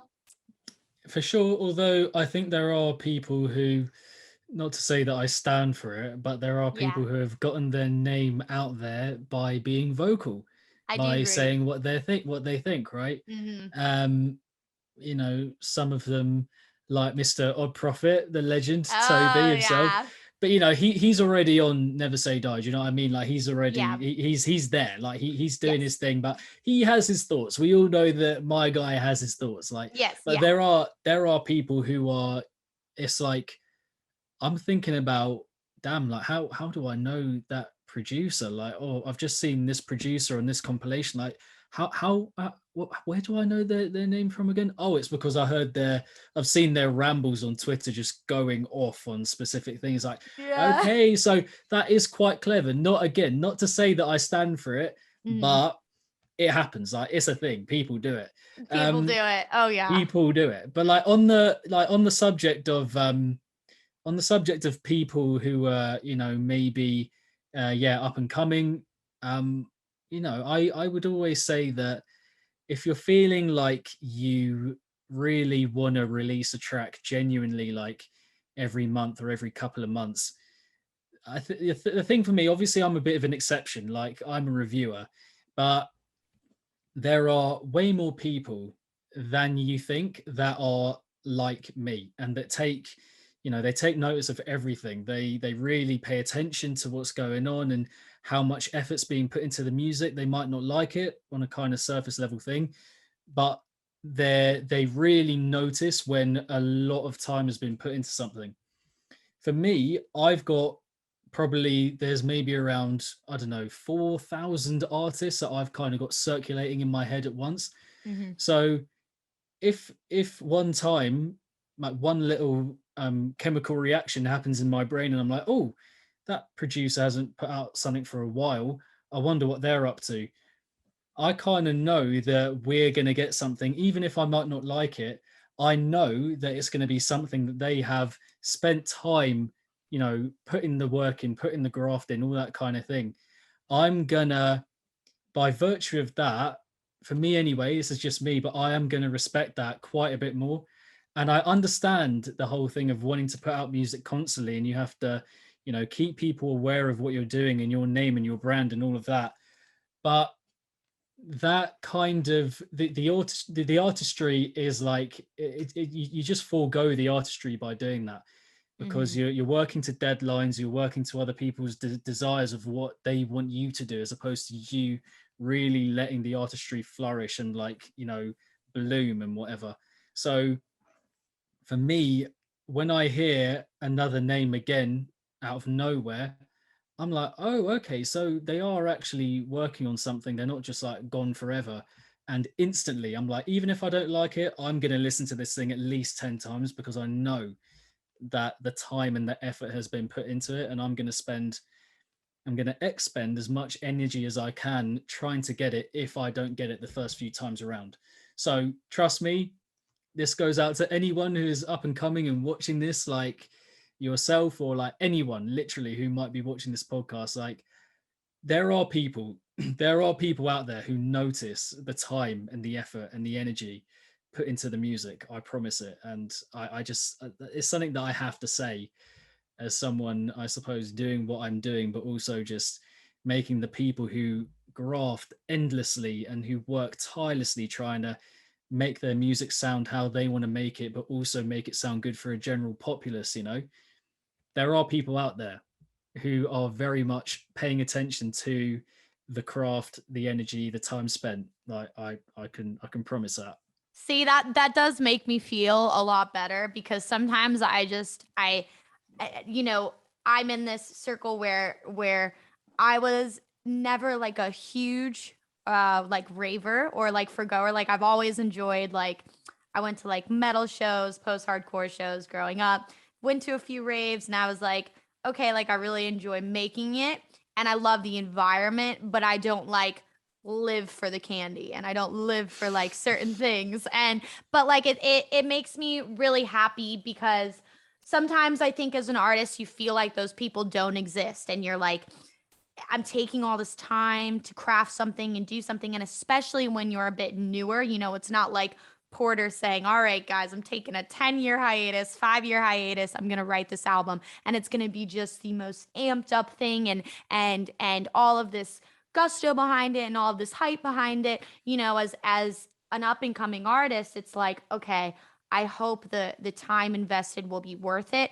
But I just think the fact of it being out in the world forever, making something that is true to you, will be way more timeless than just putting out another banger. Abso-fucking-lutely. Yeah. Yeah. I Yeah. mean, like I will give all the opinions that I will give or can give, but ultimately I will never stop saying make what you want to make. You know, there are people lucky enough to be on a massive label, and they you know, they can still do what they want to do. But you know, I think, you know, for the most part, a lot of producers feel like they have to make stuff A for a specific time, and B, sorry, in a specific style or in a Mhm. specific way.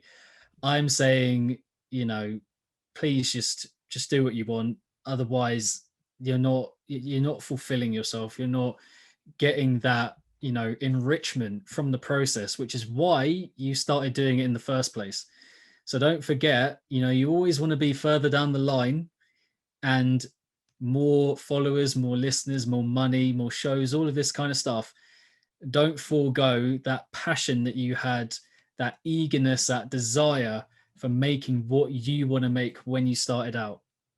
So you know. Exactly. Oh, definitely. And I have another question too. Like, Mhm. it's really awesome, some of the liberties that a lot of labels give like their kind of exclusive artists, like example Odd Prophet with Never Say Die, to just kind of, I know he's been teasing new album or new EP and how different it's going to be. I've seen that a lot on, and I think that's awesome because I'm sure it will be with Never Say Die. However, in your general consensus, what is your opinion on label versus independent in retrospect to bass music? um I know it's rough. I will ask you back straight away if you could maybe just add like one extra layer to the question, just so that So I know exactly what you mean. I think the goal long term, obviously, is to be able to independently release and not have to give a cut to a label and to X, Y, and Z. But as far as, you know, you see artists exclusively signed with Disciple, you see artists exclusively signed with other labels. Do you think for the long term picture that that is an advantage point in our subgenre or genre of bass music and EDM? Or do you think long term, if you want to independently release and keep growing and hop on a label here and there, that would potentially lead to more of a wide demographic of followers instead of just one label and they're just one following? Ultimately, I think it depends on your outset, um, and what you want to do from the off. So if you are, this is actually something that I talk about quite a lot with people whose music I feed back on, um, through Patreon. If you want to sign up, then please do so. Ooh, Just a little I have plug a there. No, link but below. No, good, good, exactly. good. One of those, the link below. But no, what I say to them is like that the first thing, the first session that I have with each of these people is like, what do you want to do with your music? Where do you want to go with it? Do you want to put it on labels? Do you want to be independent? What is your vision? and hearing them talk about it is it's such a like a refreshing thing, just being like, oh, I think I'm prizing like having shows over having, music that I really want to, is like branching out that much kind of thing. Or people who are more like, oh, I really want my artistry to shine through and all that kind of thing. So for me, ultimately you have to be realistic. A label is a label. It has a specific kind of thing that it has been brought up on. It has a culture behind it. It has a specific style, a certain energy. And if you want, maximum exposure for music that is adhering to that, then I would say try and seek that out. Once you've made music, send it out. If your thing that you're going for isn't quite going to fit on any said label, and for you artistry is the main thing, and you want to feel that complete liberty or and freedom with what you're doing, then yeah, go down your own route, but it is going to have to be exceptional music. This is what I'm saying. So if you want to go down that route of completely self-releasing, this is different, by the way, from like releasing on a label here and there. I think that is quite a good midway point personally. Mm-hmm. But if you want to completely go down the route of self-releasing, then it does have to be pretty forward thinking music, because ultimately if you're on a label, that's exposure, that's other social media accounts sharing your stuff, that, and also it's them putting it on Spotify playlists, it's them putting your name out there to festivals and all this kind of stuff. They are amping you up, like that is their job. Once you've given them your music, they are giving you that platform. There are people who I know and are very aware of, and who are legends to me, and I know them because when I was first listening to the music, I was listening to the label first and foremost, and whatever came through them. So, now I'm someone who just actively digs deep and finds everything. Yeah. But there are always going to be tranches and tranches of people coming in who are just going to be looking at the labels and what they're putting out. If you are self-releasing, it has to be something quite out there and quite different. Otherwise, as we've kind of been discussing here, it's just going to get buried. It's going to get lost in the sea of everything. Quite a good midway point, as I kind of touched on briefly, is self-releasing where you can, releasing on labels where you can. So I'm always going to say there is absolutely no right way to do it. There is no right way to do it. But for me, it's always going to be a thing of, remembering what you wanted to do from the off and trying to stay true to that as much as possible. Otherwise, you run the risk of losing what you enjoy about it most. And essentially going from there. And if you maybe a couple years down the line get to a point where, oh yeah, I think I want to actually put my stuff on a label and maybe sacrifice what I want to do just a little bit, then cool, go down that route. If you're not about that, it is going to be a bit more difficult, but you can do it. If you have an idea, if you have a style, a particular sound, then absolutely it can be done. But it is of course more difficult because you don't have that extra support, that extra backing of people who are putting out your music, also shouting you out again on social media, on putting you on Spotify playlists, all this stuff. So yeah, it essentially has to be a good mix of what you want to do and what what you're willing to sacrifice, essentially, I suppose. Absolutely. It's like the sacrifice almost for the exposure. It's like I look at it kind of, sometimes you find that home. Sometimes you give your music to a label and they're like, we want you and we want exclusively you. That is definitely the smaller percentage than normal. Usually they'll do a one-off, they'll do you with a compilation, they'll maybe do an EP, but I think it's very much so, one, what you're willing to sacrifice, and two, early on, it serves as this almost umbrella that's willing to pick you up and put you to the other side. And I think that there's a lot of beneficial points to that. And I think there's also the right moment where you say, okay, I've done this, I've released here, here, here, and here. I have a base, I have a following, I have a listening. Now I'm going to do me. Now I'm going to do exactly what I want to do, and it's making that transition elegantly enough that you don't lose that base of the label that you were, that discovered you via Circus or discovered you via Disciple. And I think that everyone should try both.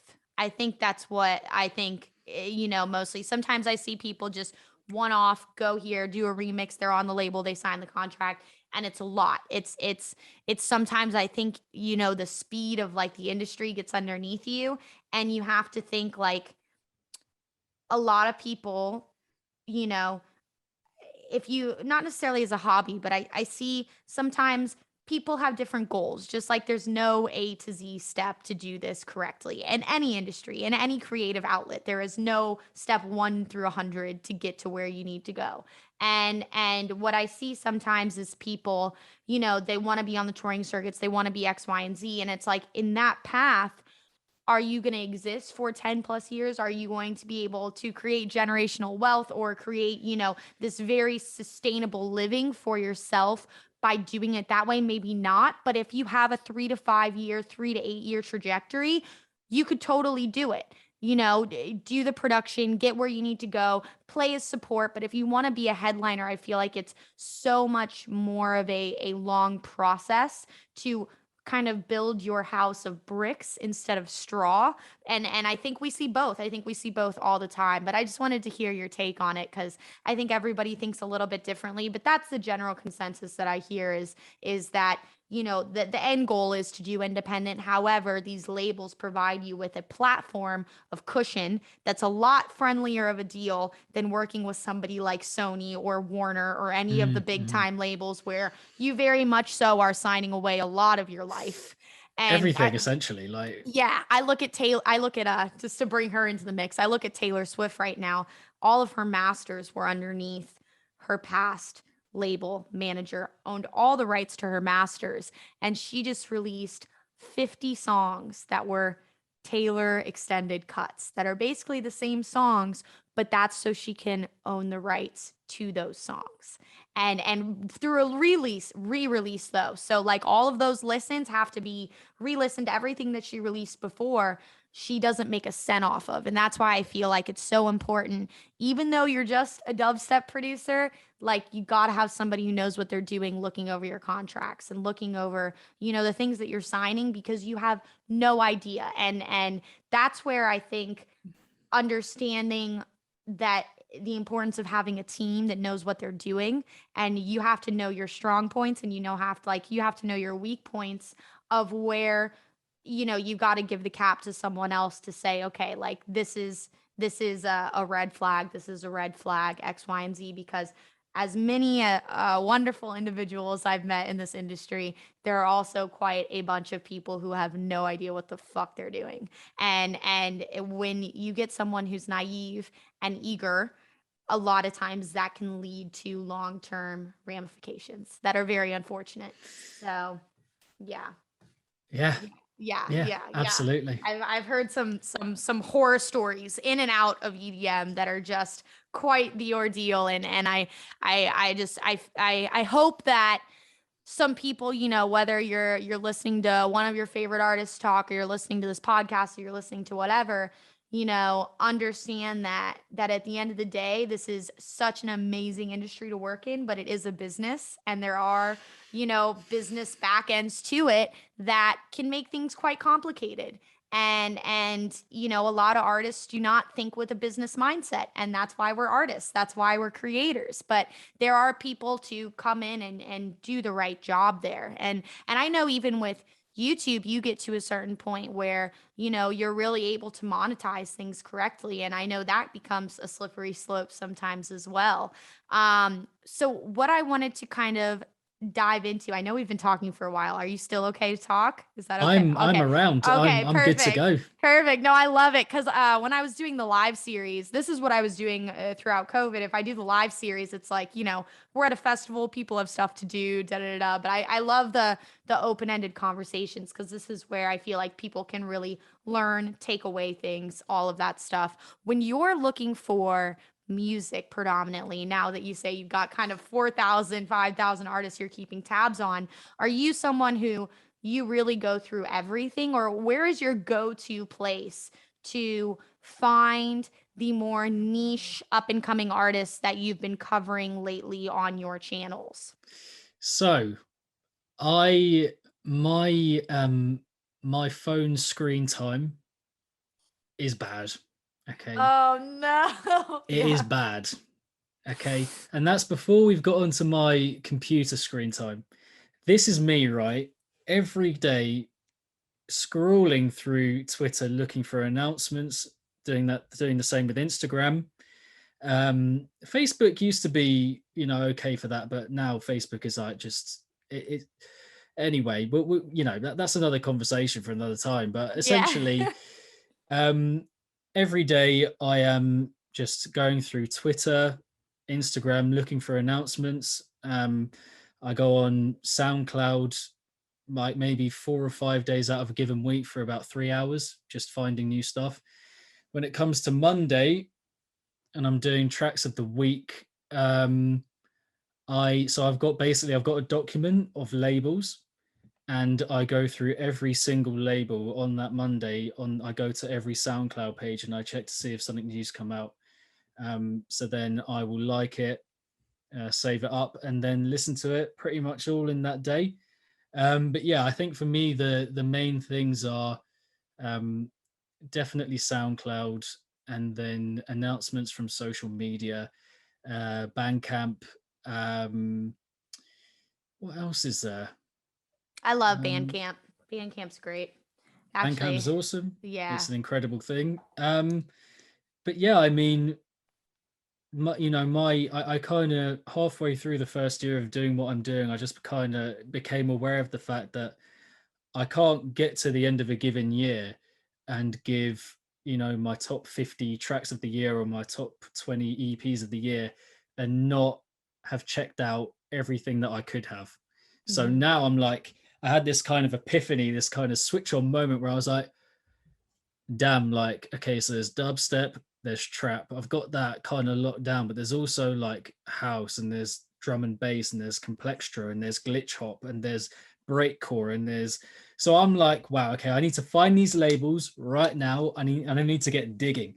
So that, like, probably midway through the first year, I was like, okay, now I'm in like, Dragon Ball Z, like that kind of mode where like all the zaps are coming out the hands and all that kind of thing, like the ultimate power, like The Goku kind of. power-ups, yeah. Yeah, literally. And I was like, okay, now we're talking. Now I'm gonna be this person who covers everything.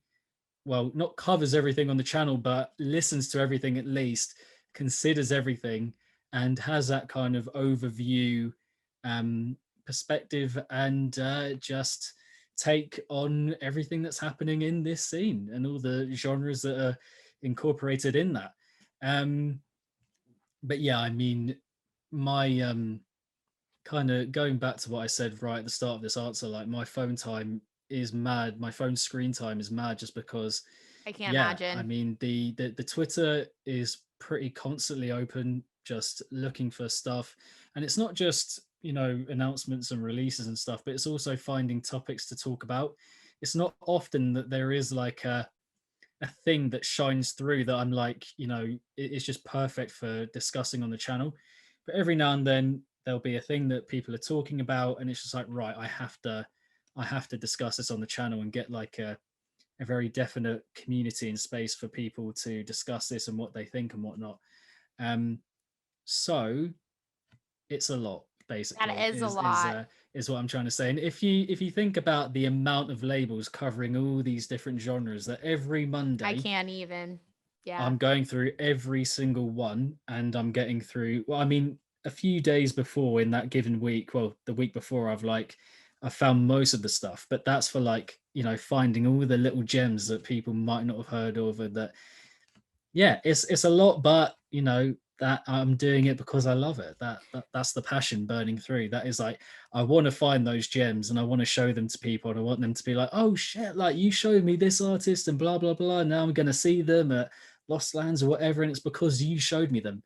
And just hearing that's like, that's my thing. Do you know what I mean? Like Yeah. that is what I want to do. I want to show people this new stuff, and I want to essentially, you know, make their lives more enjoyable by having shown them the stuff that I think is really worth hearing and checking out. So Oh, yeah, absolutely. I mean, that's how you've built a dedicated following.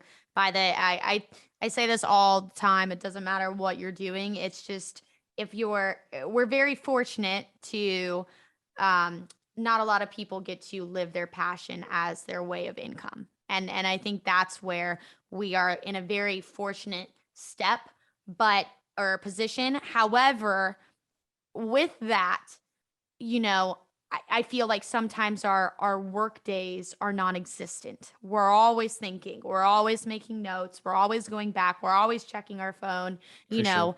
And that's the beauty of it too, though, is that very rarely does it feel like a job. Very rarely am I like, oh shit, I gotta get on, talk to somebody about what I love to do, hear their story, because it's like stuff that I would love to do whether I was getting paid for it or not. And when that financial kind of back end comes in, you kind of see the big picture of how fortunate it is to be doing what you're doing.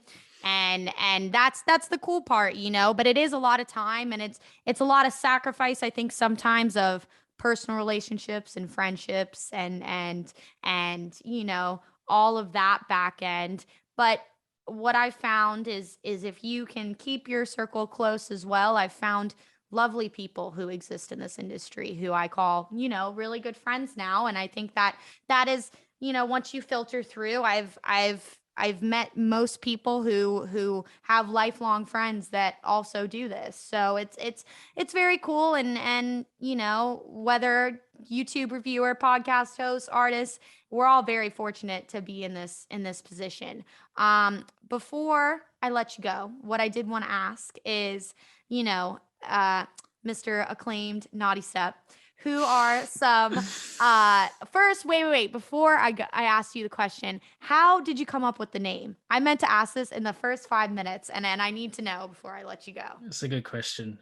So I it didn't actually take me that long, which is like, might be quite, I don't know, might be quite surprising, because like, I don't know, because in England, I don't know if it's the case in America, you might have a similar thing, but the naughty step is the thing that you are told to sit on if you've been mischievous as a child, Oh, right? no way. So it's the bottom step of the stair, of like a flight of stairs. Have to go and sit there at the bottom. You can't say anything, otherwise you go to your room, right? So that's the first Oh, like level of okay. mischief, right? If you've done something bad, you go right on that bloody naughty step, right? So I was like, okay, trying to think of a name, and I was like, well, the dubs, the sorry, the genre of music that kind of got me into liking electronic music overall was dubstep.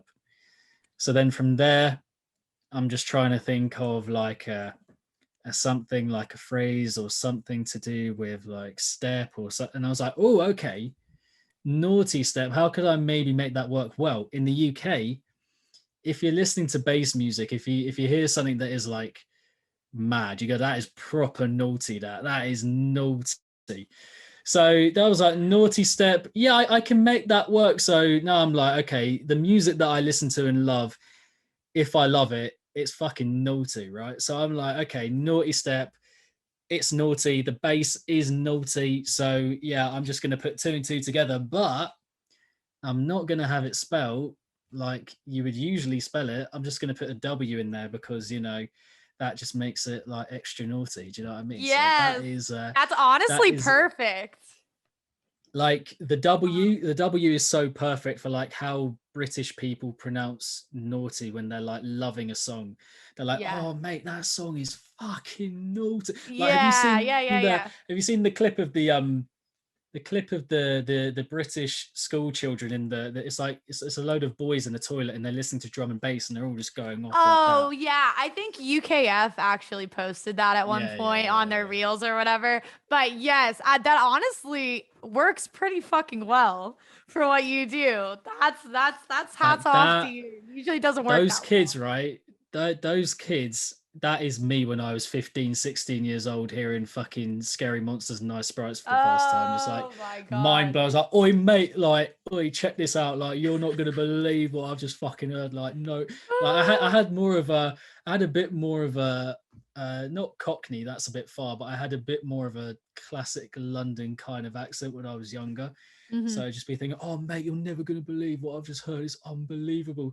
You know, all being in the fucking cubicle with your toilet, whatever, with your mates, a restroom, whatever you want to call it, just like going mad, it's like hearing the tunes. Like, it's just That's like great. It's classic like British electronic music discovery kind of thing. Like a lot of my friends have grown out of enjoying dubstep and electronic music, but it stuck with me and very much here to stay. Oh yeah, definitely. So Would that's why definitely I'm say here right now so. talking to you. Like, you know. Yeah, I love it. That's awesome. I had to know on the back end. But I had never heard the concept or the terminology before. So I'm glad I could hear it. I'm glad the listeners could hear it because now I know. Now I get it. Now I have a new like term to explain music when it's like phenomenal. That's the new term. I'll just be like proper naughty. Like proper naughty. Like.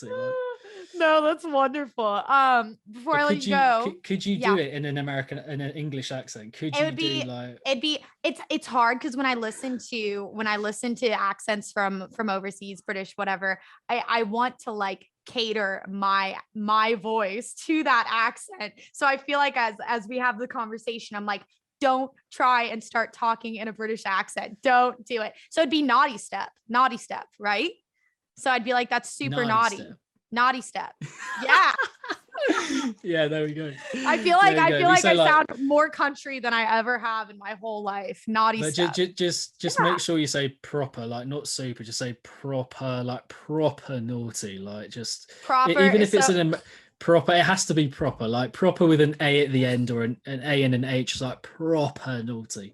But when I see Odd Prophet when he comes to Florida on the Euro Trampa, yeah, I'm just gonna go 100%. Up to him and be like, "That was proper naughty set." That's gonna be it. That was naughty. And Toby's gonna be like, he's gonna be Toby like, and Ricky are gonna be like, "Whoa, okay, whoa, yeah. like where's this come from?" Like, okay, like, jeez. Okay. Oh my gosh. I'll be like, Connor told me to tell you that. Yeah, and then that'll be it. And they'll love it. But I need to know some artists that we should be listening to, the general consensus of not only producers themselves, but also listeners, people who are the next wave.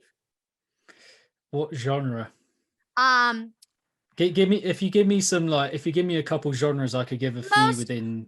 Most of my listeners are traditional dubstep, i.e. bro step, kind of more rhythmy. And then for my personal endeavors, I would love melodic future rhythm, those guys. So you got two subgenres. Okay, so the hard hitting dubstep kind of stuff. For me, Diatic. Oh, Diatic. I just had him on my radio show. Did you? Oh shit! Yeah, know. I should have. Yeah. Okay, no, he's amazing. Oh, yeah. Diatic for me is like, I mean, he's just like on that brink of being a label level. Like, I mean, he is there basically, but I'm talking about, you know, like the really the big Never Say Die, Disciple, like, you know, that kind of level. But my guy's like basically there. So yeah. He for me is like the absolute, you know, top if we're talking about heavy, like rhythmy kind of dubstep. Gosh, who else? Heavy kind of stuff. I'll come back to the heavy maybe in a sec, but for the more color-based, kind of color-based kind of stuff, yes, I am always going to recommend Rushdown overall for Oh, sure as a absolutely. label. Harvey's label by far. Yeah. It's incredible. I love what Harvey's done with it, what he is currently doing with it. Sixth Sense, I heard an EP from Sixth Sense that came out on Rushdown. SXTH gap SNS, that recently came out on Rushdown. Was pretty mind blown by that. Incredibly forward thinking. Yeah. Exobolt is another label that I'm going to shout out. To be honest, I think I'm better at shouting out labels than yeah. Tell some because, labels so we can find new artists on the labels. And because I think it's with the labels that you find the artists. It's like from there you can explore, and maybe because if you go for a specific artist, I think it's quite easy to, you might hear one tune and then you're like, oh, I don't like that, and that's gonna just decide what you think about the artist overall, which isn't great, it isn't ideal, but you, at the same time, people don't have a lot of time to do that for the most part, so you can't expect them to kind of go through 7 or 8 whole discographies in one day. Do you know what I mean? So labels wise, I'm looking at Rushdown, I'm saying Exobolt, I'm saying a Rank Collective. I don't know if you've heard of them. Who else am I saying? I feel like there are so many that I'm just not quite thinking about. It's not quite dubstep, but like Inspected is a label that I know a lot of dubstep fans don't quite know of, but it's just incredible neuro-y, glitch hoppy, I'll dips have to into check that D&D out. kind of stuff. But basically, for me, it becomes a thing of, if you're finding issues with dubstep at any point, then just move into something like neuro or halftime or drum and bass. In fact, like all these kind of things, which are just like, they have the heaviness of dubstep, it's just unleashed in a slightly different way, in a slightly different format. You know, slightly different things are kind of pushed to the forefront of the music, but trust me, you will like it if you just give it a chance. But yeah, Inspected, Veil is a fantastic label. Ware, Ware is another good label for that. All of Noisia's labels are incredible, of course.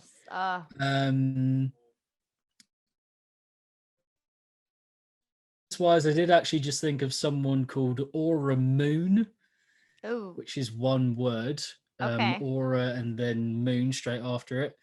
But honestly, like for me, Lizzy, like being asked that question, it's like every year I probably get through around like 30,000 songs. So for me, it's like, you know, thinking of specific people becomes so difficult because each and every name has got like a little spot in my brain that I can't I can't identify at this very moment because there's so many labels. But I love the labels. Artists, but like I like the smaller labels because those are the people who are next up. Those are the people in 5 years will be on the major labels or doing something even bigger than that. And I love, I'm going to pronounce it incorrectly, Halcyon, Ulsile's label.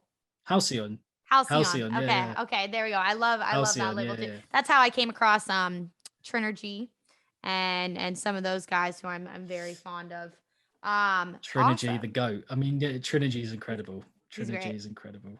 Yes, very. I loved the whole wave. I thought it was just so amazing to hear music that was just not atonal. And I knew it existed, but like the whole future rhythm wave just took it to this like next level. And I get it. It's because like people aren't like frying up eggs in their kitchen to like rhythm. Totally get that. But like the whole Rushdown coming to the forefront, Asora, all of these guys breaking through, super fucking dope. It makes me very hopeful and very excited to see a lot of these guys starting to pop up on lineups.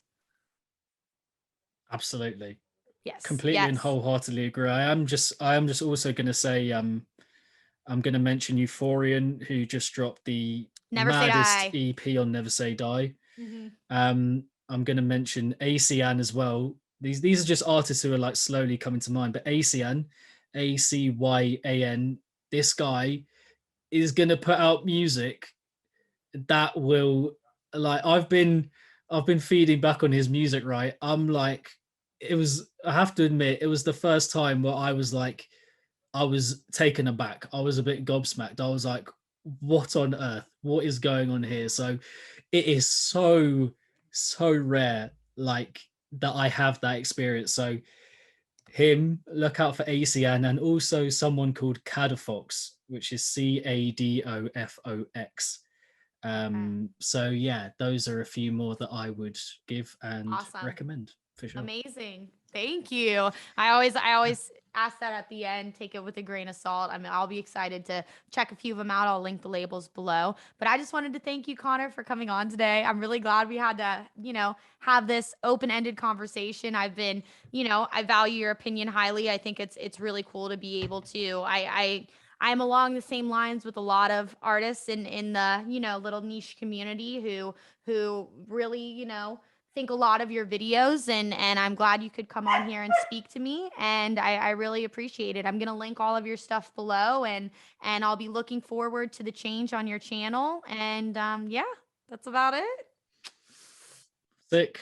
Awesome. Well, Sick. yeah, I mean, Yes. thank you very much for having me on. It's been an absolute pleasure. I would happily do this, like, once a month or once every couple of months, just like talking stuff through, because that is like more so than pretty much anyone, if anyone else in the scene. Like, my thing is just talking about the music and letting the passion and the opinions flow. So like that, having conversations like these, it's what I'm here on this earth to do. So Yes, very no, much I absolutely love loved it. it. Sometimes you get people, there are people who love to talk and there are people who don't like to talk. So it's nice when I get to have an open-ended conversation where we're bouncing things back and forth. And then once you come to the States, we'll have to do it in person. We'll have to link up at a festival, do it in person. That would be sick.